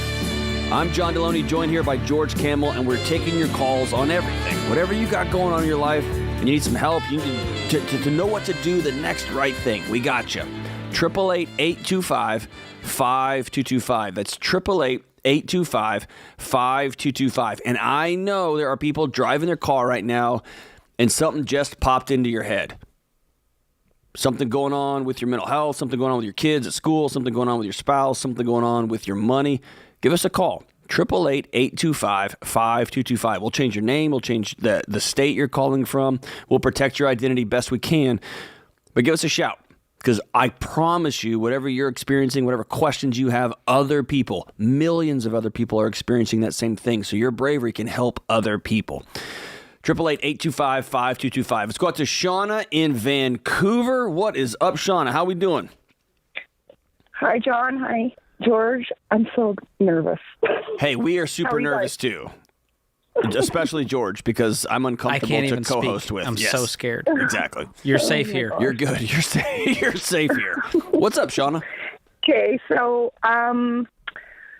my husband and I, we never separated, but he left 9 years ago. My one daughter got a brain tumor. My other one was diagnosed with type 1 diabetes. And the house was a bit stressful. So he left, but he was involved and stuff. He didn't live too far from us, and it's been 9 years. And we had a discussion about us getting back together and moving back into our house and staying in separate rooms while we build our relationship. And one of my main things, because we fought about money so much, was he had to do Financial Peace University with me, which it's been 2 months and still hasn't. And he bought a $70,000 truck, and I just paid my car off. And I'm feeling super resentful. And, like, you can't have a conversation because he takes it personally, like he's being attacked. So I'm just wondering what to do. Sean, I can hear it in your voice. Know this, George and I are heartbroken with you. This is hard. I can hear it in your voice. You know exactly what's happening because you have been on this exact roller coaster before, right? Mm-hmm. And for whatever reason, whatever story he told, whatever picture he painted, 9 years later, you're exhausted. You've been creating a warm, sustainable home for 2 kids who are going through hell. Four kids, 2 of which are going through hell. And then he waltzes back in. My guess is his lease ran up or he lost a job, but that's a whole other conversation for you and I. He didn't lose a job, but he did need a place to stay. That's exactly right. So it was his idea to say, hey, what if we tried to make things work? And Well, it was both of our idea. Like he was changed like a different person. And I mean, my kids are all adults-ish now. I've got 2 graduating this year. And they were like super excited. And then once he moved in and we set up boundaries, because I'm a big firm believer in boundaries now. I wasn't in the past. He took it very personally and basically doesn't speak to us. And we did have a very peaceful home. And I have my own business that I run with my older daughter, and we do very well. He needs to go. And you know that. Tell me if I'm wrong. Okay. he violated the promise Tell that me was if I'm made wrong. to you. You're not wrong. So if you're calling for permission, yes. A little. But listen, here's the part you can't skip over that you've skipped over for 10 years. You have to intentionally enter into a season of grief for the husband that gave you 4 kids, and when it got hard, he quit. And after you did a decade of back-breaking work, he waltzed back in, and you said, hey, this time it's going to be different because this is my house now, and this is the family that I have held together. And this is the young kids that are now adults that I have had to raise mostly on my own. They got to come play at your house, but I raised them. Mm-hmm. So here's my boundaries. And he's like, okay. Because he's a toddler in an adult body. And then you said, hey, this is really important to me. And this is a condition of you coming back into this house. And he said, okay. And then he spit on that conviction with a $70,000 truck. Mm-hmm. Yeah, that's about it. It is. And let me tell you, I'm heartbroken for you. He's not on the phone, so I'm not going to talk bad about him anymore. I'm sad for you. Because you let your heart believe again, and it got hurt again by the same guy, right? Right. I'm so sorry. Shauna, the thing is, he's a really good actor, and he's going to convince you that, I know I made a mistake, but honey, this time it's going to be different. I'm willing to do whatever it takes. I want to be there. And then he's going to let you down again, and he's going to violate your next promise. And so right now, there's no way to build trust when he's proven himself to be untrustworthy with a pattern of behavior. Right. And so you need to say, you got to go. And I don't know if this is ever going to work, but right now, for sure, it's not. This is going to be a brutal conversation with your kids. I know that because they have a picture that mom and dad were always going to get back together. And your husband probably told them for the last... Actually, my kids that have been like... Are they done? Yeah. Wow. Hey, Mama, you raised your kids right. You raised your kids well. Right? I did. I have 4 amazing children. Yeah. Here's what I really want you to do, okay? Mm-hmm. 2 things. Number 1, I want you to reach out to my friends at BetterHelp, okay? You can go to betterhelp.com/Deloney, and they'll give you a discount. I want you to talk to a licensed counselor because you've been through a lot the last decade, and this is hard, and it's exhausting, and it's lonely. The second thing I want you to do is to reach out to 1 or 2 girlfriends in your area. Do you have a couple of friends that you trust with everything? I do. I have really good friends. Okay. Would you take them out? Because, again, George and I are 2 knuckleheads on a radio show, okay, on a podcast. And so it's easy for us to lob grenades. We're getting one side of a story, all that stuff. You guys do help me get through my day. I just want you to know that. Well, you help us get through our day, so we're grateful. But listen, I want you to take those girlfriends out. You buy the coffee and the bagels. I want you to tell them all that you're experiencing, all you've gone through the last year, and ask each of them, what do I do next? Hang on the line. I'm going to send you a copy of Own Your Past, Change Your Future, my #1 best-selling book about almost this exact moment. How do you deal with the past and ask yourself that haunting question, what do I do now? And it gives you a path forward. Thank you so much for the call. This is The Ramsey Show. We'll be right back.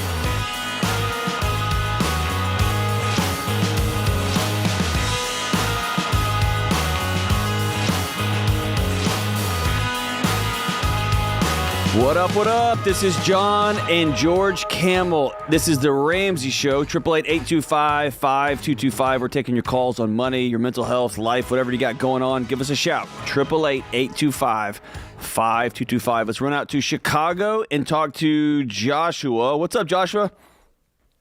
Hey, what's going on, man? How you doing? We're partying. What are you up to?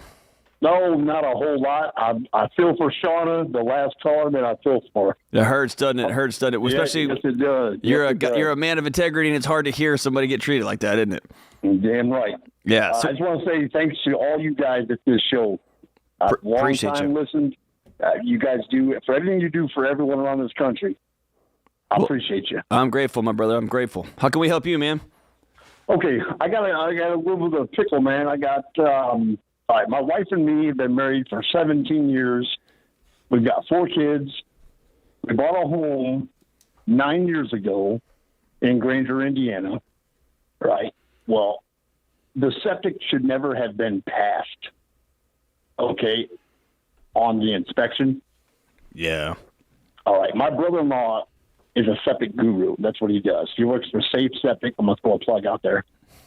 It should never have passed. But it happens. He says it happens all the time. They pass it for a year, however. Either way, that ship has sailed. We tried to contact the health inspector. We had 6 months, and had I known then, I'm 40 years old. Had I known then what I know now, I've done a little more digging. Okay, so it's done. The septic is done, 100%. All right. What's it going to cost to get a new septic system? 50 to 60. It's going to be about probably $30,000. Oh, okay, that's not as bad as I thought.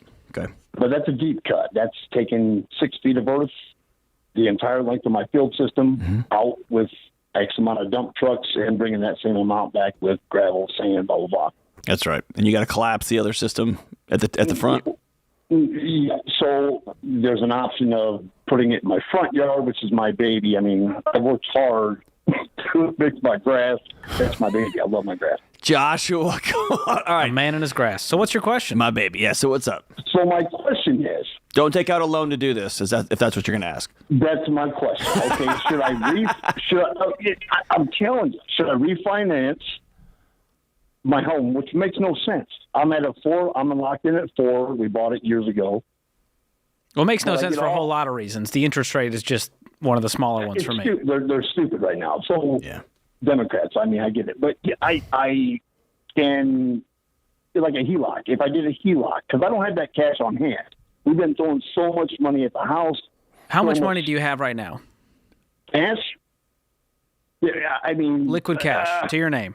Things you could sell, whatever. Probably $11,000. Okay. Do you have any other debt other than the mortgage? No, sir. Well, we have my truck. I only owe $4,000 on that. I bought it 2.5 years ago. We've been triple payment it. What would the truck sell for today?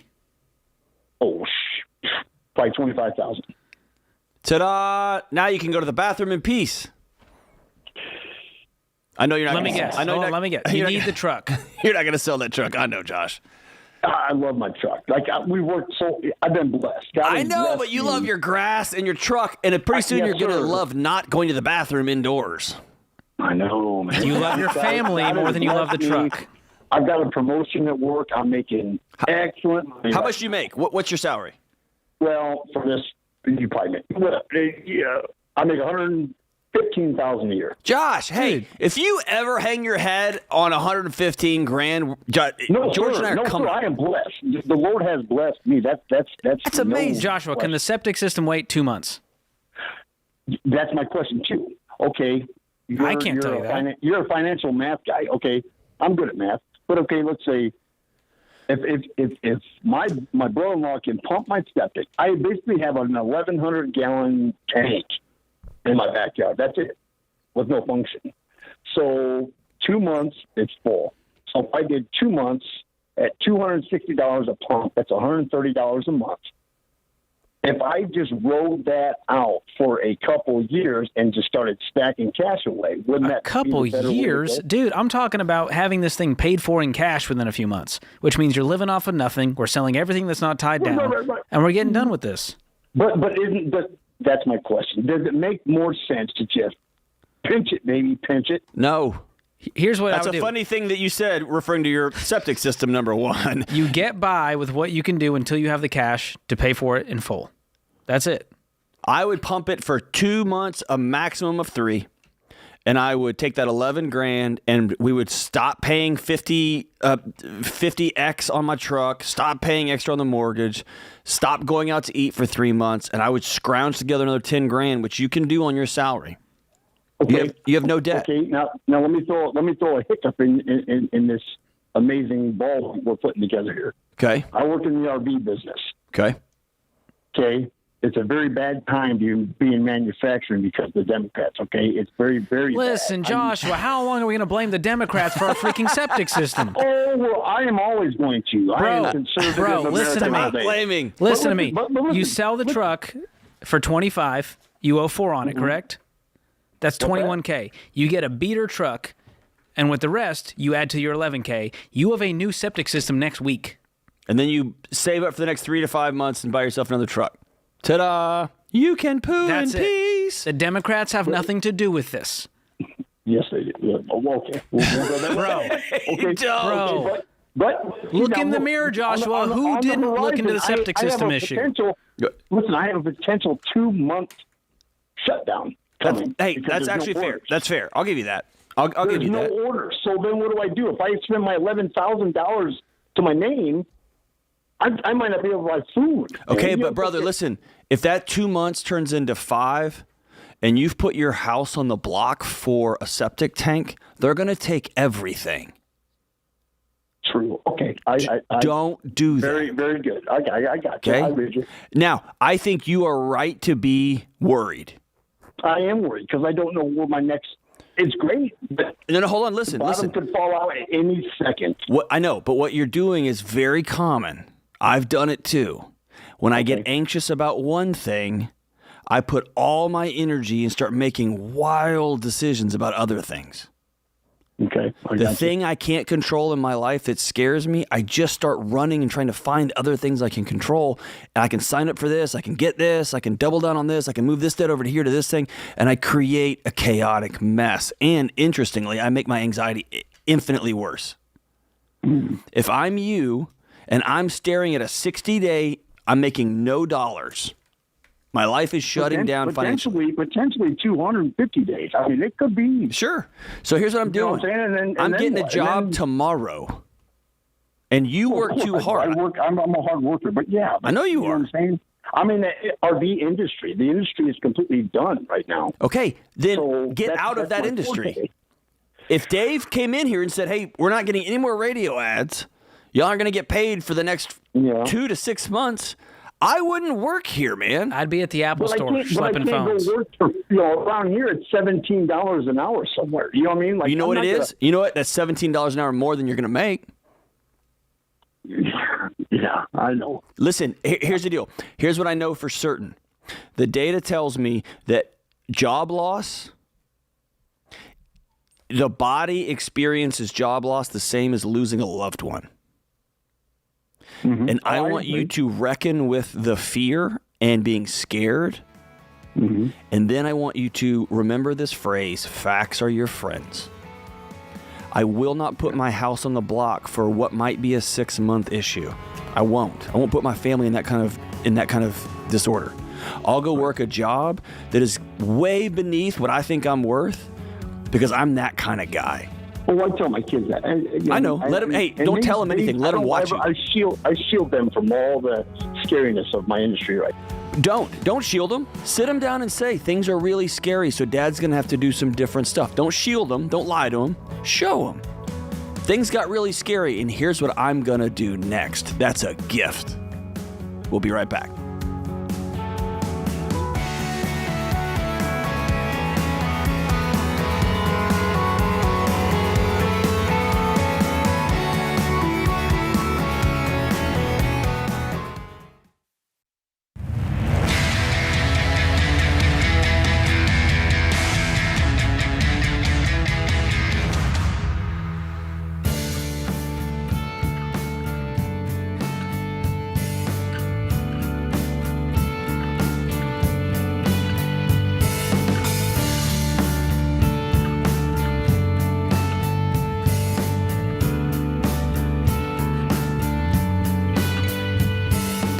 This is the Ramsey Show, 888-825-5225. Let's go out to Taryn in Phoenix. What is up, Taryn? How we doing?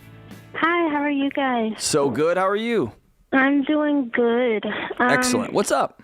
So I have an issue, I guess, with my mom and our relationship right now. I currently live with her, and I'm 20 years old, going on 20 this year. And I'm also in school. I'll be moving to Georgia to go on campus in August. And so as of right now, like I said, I'm living with my mom, and occasionally I do help pay some of the bills like the internet or occasionally her phone bill because right now she is out of a job. My issue is she gave me a letter yesterday stating how she is upset that I don't contribute more financially, even though I don't make that much money, and she's wanting me to contribute to the rent. The issue is she's wanting me to use my credit cards that I don't use anymore, but she's aware of the credit limit, and so she's like, well, why don't you just use them and I'll pay you back? But I feel very uncomfortable doing that, and she's upset that I'm uncomfortable doing that, so I don't really know what to do because she's needing help to pay the rent this month, so I don't know what to do in this situation. Yeah. Do you have a job, Taryn? I do. Where do you work? I work at a dialysis center. Okay. So do you have money in a checking account somewhere or a savings account? Or are you saving all that money for tuition? Where's that money going? I have savings. You know, I use the budgeting app that you guys use, and most of that money is going towards me moving to Georgia since I am moving across the country by myself. Okay. And some of it will be going towards like my tuition for August because I'll be needing to come out of pocket for that. Excellent. So that's where the money is going, and I just don't want to dip into that because, you know, I'm going to need it in less than 2 months. Yeah, of course. Why can't your mom get a job? She's in the medical field. Okay. And, you know, out of preference, she just doesn't want to get the COVID shot, and a lot of the jobs are requiring that. So they're not accepting her because she's not getting the shot, which I understand because I don't have it, but it's not required for myself. So Well, I'm all about standing on principles and values, 100%. Right. But when we stand on principles and values, they often come with consequences, right? Right. And so a byproduct of that consequence is now she doesn't have any money. And the thing is, my job currently is short staffed, so they're hiring, but she comes up with excuses. That's right. That's what I was getting at, Taryn. Yeah. So here's the thing. Anytime a 20-year-old or an 18, 19, anyway, I'm all about living with your parents for X amount of time for X amount of reason. 6 months after college to get you launched out, fine. Through college to help cover costs because tuition's expensive and housing's expensive, fine, no problem. But you have to be very clear on the front end. Here's the arrangements. Here's what I'm going to charge you for rent or for bills, or here's my expectations when it comes to a curfew, whatever, because it's mom and dad's house. They can do whatever they want to, right? So, and then you have to decide whether I want to abide by those arrangements. Right. What I don't like about this is mom is changing midstream, and not only is she changing midstream, she's making you the villain here. Yeah, and to go off of what you just said, I am going into my junior year come time fall. So I was going to move a lot earlier to Georgia, but she said, well, why don't you, just do school online right now, and you can stay home for free. Basically, that way you can save up. So like you said, she is changing midpoint, and now I'm in a position where it's like I feel like I have to make a hasty move, and I don't want to do that and end up putting myself into a situation that I can't get myself out of. Don't ever think that. You can get yourself out of any situation. If you don't go down to Georgia and sign a 24-month lease on an apartment you can't afford, right? Then you're trapping yourself. But here's the thing. I want you to take mom out of the equation. Mm-hmm. It's not by your hand, but it's in your lap. You didn't mean for this to happen. You didn't plan for it to happen. Mom just wrote you a letter. She didn't even give you the courtesy of giving you an in-person conversation. She wrote you a letter and sat it down and blamed you for, I can't believe you're not doing this. I can't believe you're not doing this. Here's the thing. Credit cards aren't real. You don't have that money. Now, you might, if I'm you, here's honestly, probably what I would do is, here's several $100 for rent this month. I'm moving out. And I would take some of that money out of savings, and that's probably what I would do. But you have no obligation to do that. You do have a choice to make. She has now, as your landlord, said, here's the deal for living in my house. You can A, meet that deal, or B, move out. Those are your two choices. And I would not linger and fight and lose a lot of sleep over what about this and why not. She's laid it down. She gave it to you in writing, right? So cool. That's my two choices. Are you going to be heartbroken? Yeah. Was it your plan? No. But this is reality. You didn't plan it. It just dropped in your lap. Now you have to do adult things and decide what you're going to do. Do you have a friend that you could crash with for a month or two before August? Not really, at least not in Arizona. Most of my friends are in Georgia. Okay. So do you have a couple of friends you could crash with in Georgia and just say, hey, can I give you a couple $100? And I think so. I also, given that I do have money in my savings, I found a room that I was going to stay at anyways for school for like $800 a month, but she's also needing last month's rent, so I need $1,600. And she needs $1,600, not you. No, not for my mom. You're talking about the new room. Oh, okay, gotcha. So you might need to stick it out another month or two. But here's what I would do. Cut up the cards and close the account, because then she has no reason to say, well, you can just go into debt, and say, no, this money's allocated. My money in savings I need for moving, I need for tuition, and I refuse to go into debt to cover bills that we had no communication about previous to this. And let's I want to take like with the COVID shot, let's take some of the drama out of it, and let's make it a more simple story. Let's say she was a house framer and she said, I'm not using hammers anymore. I'm not picking up a hammer. Mm-hmm. Great. Don't pick up a hammer. You can't do that job anymore. Right. Because the job says you have to have this tool to do this job. You can get all mad. You can fight it. You can get angry. You can burn things. You can do all that stuff. But when it comes down to it, they have said a tool for this job is this. A requirement for this job is this. So she has said, I am not doing this thing. So she is opting out of the medical profession. Fine. She needs to go find a job, and that is her responsibility to pay for her bills. And here's what I want you to keep in your heart. Choose guilt over resentment every time.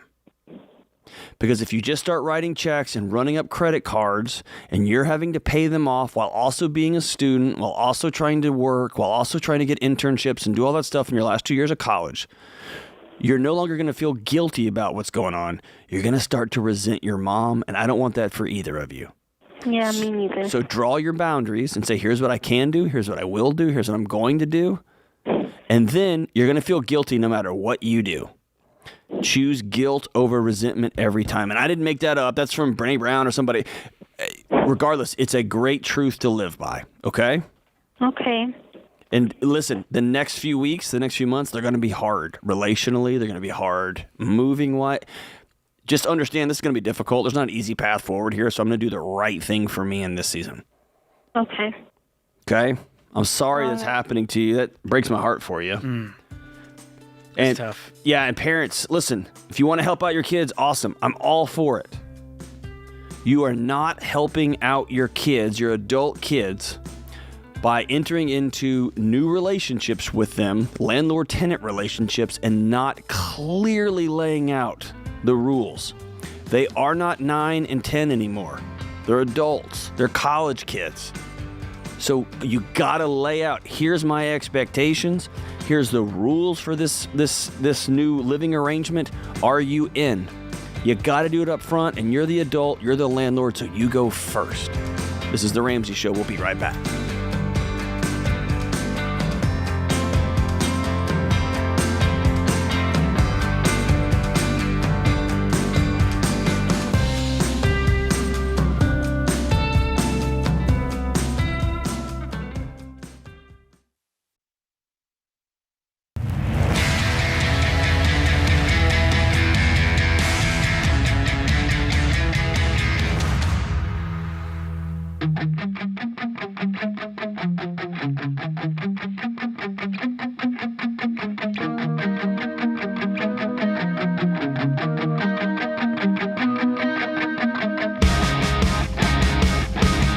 Today's scripture of the day is Colossians 4:6. Let your speech always be with grace, as though seasoned with salt, so that you know how you should respond to each person. Austin, I feel like you picked that for me because my speech is not always seasoned with grace. So thanks for kicking me while I'm down. Appreciate that. The great Stevie Nicks says, your graciousness is what carries you. It isn't how old you are, how young you are, how beautiful you are, or how short your skirt is. What it is what comes out of your heart. If you are gracious, you have won the game. All right, let's go out to Ivan in Dallas, Texas. What's up, Ivan? Hello, Mr. Camel and Dr. Delaney. Thanks for taking my call. Of course, man. What's up? I'm pretty sure I know the answer to this. I've been listening to Dave for a long time. I just need a proverbial slap in the face. We're not going to hit you. No, we're going to do this Bible verse that says speak with grace. Yeah, so go we'll ahead. try that out. Thank you. Bless you. So I do have 21,000 locked up in crypto, and it's down almost 50%. I was going to say, was it originally 21 or was it 42? And now it was 42. It was 42. Yikes. It was 42. What is it in a single crypto coin or what? Most of it is Bitcoin, Ethereum. Okay. So you chose the good coins, and they still are down 47%. Okay. Correct. So you made a smart, dumb decision.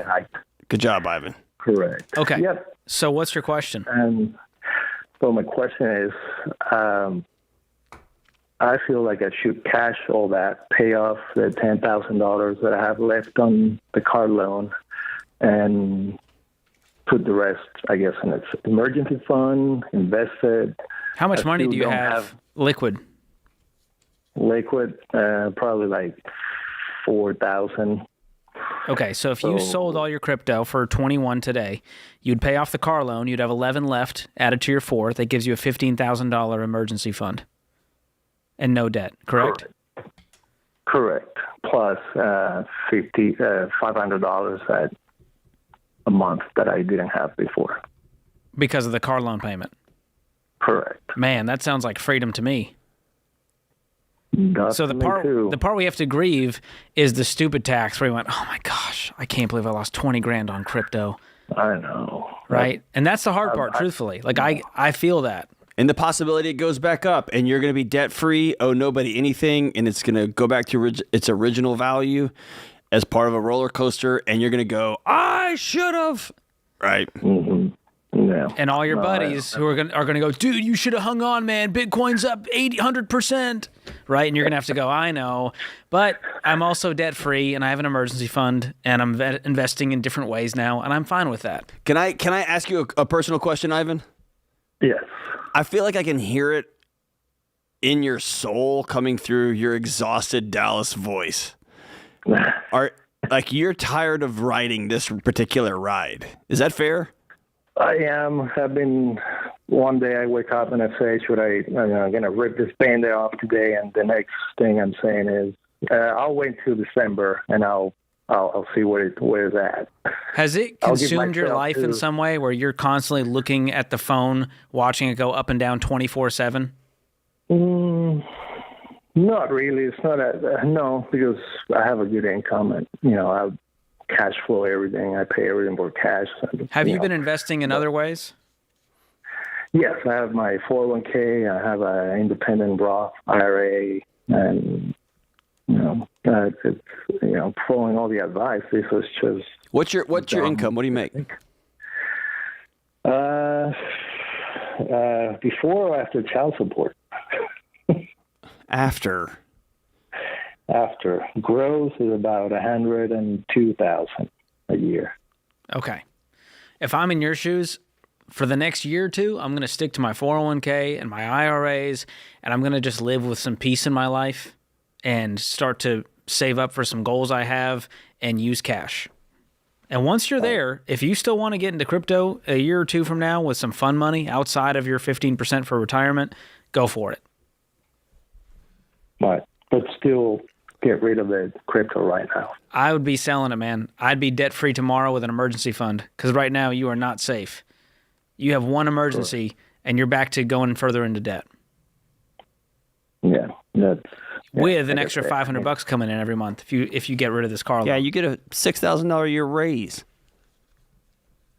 That is true, which can go to the Roth or. Yeah, this is the best ROI on a phone call you've ever made. Hey, and make no mistake, you are locking in what, $26,000 or $27,000 of losses? Is that right? Correct. You're locking them in. So, in fact, I'll tell you, George and I don't want to be responsible for that. Like, I'm going to tell you what I would do is I would choose freedom here. I would solve for freedom, but you're locking these losses in. You are. But man, if you wake up on Monday and you don't owe anybody anything, you don't have a truck payment, I'm telling you, man, your life's just going to feel different. Yeah. Plus, you don't have that nagging in your brain about what's the crypto doing today. And hey, if you do sell, will you make a commitment to your soul to not check on crypto prices for 6 weeks? I promise that. It's like breaking up with a girlfriend and then you go back and check her out on Facebook and text her. Don't call the ex, okay? Just be done. Yeah, and don't answer the text from the crypto bro. Dude, trust me, you might need to find a new friend group because they're going to be nagging you for years about this. Going, remember that time, dude, you sold it for... Who cares? Exactly. And if they're really your friends, if crypto explodes and they all buy airplanes, they'll take you on their trips anyway. That's right. So there you go. All right. It's time, George, for the George and John telethon. That's right. This is very exciting. If you haven't heard, we're doing something around here we've never done before. All of the Ramsey personalities are leading Financial Peace University, including John and I. And John's class starts, it's coming up, John. Yours starts May the 22nd. And this is 9 videos, 9 lessons, but we're doing it like a boot camp in 4 or 5 weeks. So meeting twice a week. John's class is meeting virtually Mondays and Thursdays, 1 p.m. Eastern Time. My class starts June 20th. We'll be meeting at 12:30 Eastern Time, p.m., Tuesdays and Thursdays, and we are pumped about this. You're going to learn everything you need to know about how to handle money, how to pay off debt, how to build wealth, all of it. We're going to be your personal cheerleaders through this class with a whole bunch of other people joining. And this is the way I look at it. It's kind of like group financial coaching, and you get to meet 9 times for like $79. Yes. If you did one financial coaching session, one-on-one, it would be like $200. Yeah. So this is a steal, hanging out with us virtually over Zoom from the comfort of your home. And if you want to join us, fpu.com is the place to go. And this is the stuff that changed my life, John, back in 2013 when I started here. I went through Financial Peace University. I had a whole paradigm shift. I realized the system is designed to keep you broke. I realized it's all my fault, but it's also my responsibility. And I realized that I could actually buck this system and get out of the matrix and find freedom and financial peace on the other side. And here is our plea. Jade Warshaw and Rachel Cruz are destroying us when it comes to class sizes. Help your brothers out. We can't let the ladies win on this one. Me, George, Ken, Eddie. Let's be honest. These are going to be amazing classes, George. I want to join yours just to see how it goes. I think I might join yours as well. That would be fun. We should do a little pop-in on each other's class. Yes, but you got to be nice to me if you pop in. I'll be nice. So here's the deal. You watch the videos before we meet. We meet up for a group discussion. We're going to do interactive Q&A, which is like, getting on the Ramsey Show without having to fight thousands of callers at once. So it's a great opportunity. And if you've been thinking about it, like, I think I should join, this is your key. Don't think anymore. Just jump in. You will not regret it. All right. I want to thank Zach. Is that Andrew back there? James, Joe, Austin, Christian, the whole gang. You guys crush it. You're the best in the business. I want to thank the mighty George Camel. Good show today. Good times. I want to thank you, America. Listen, build a non-anxious life. Pay off your debts. Get connected to a community. Give recklessly. And seek peace. Cut out the drama. We'll see you soon. Hey, it's John Deloney, co-host of The Ramsey Show. Did you know over 18 million people listen to The Ramsey Show every week? A lot of those people listen on one of our 600-plus radio stations across the country. To find a station near you, go to RamseySolutions.com/show.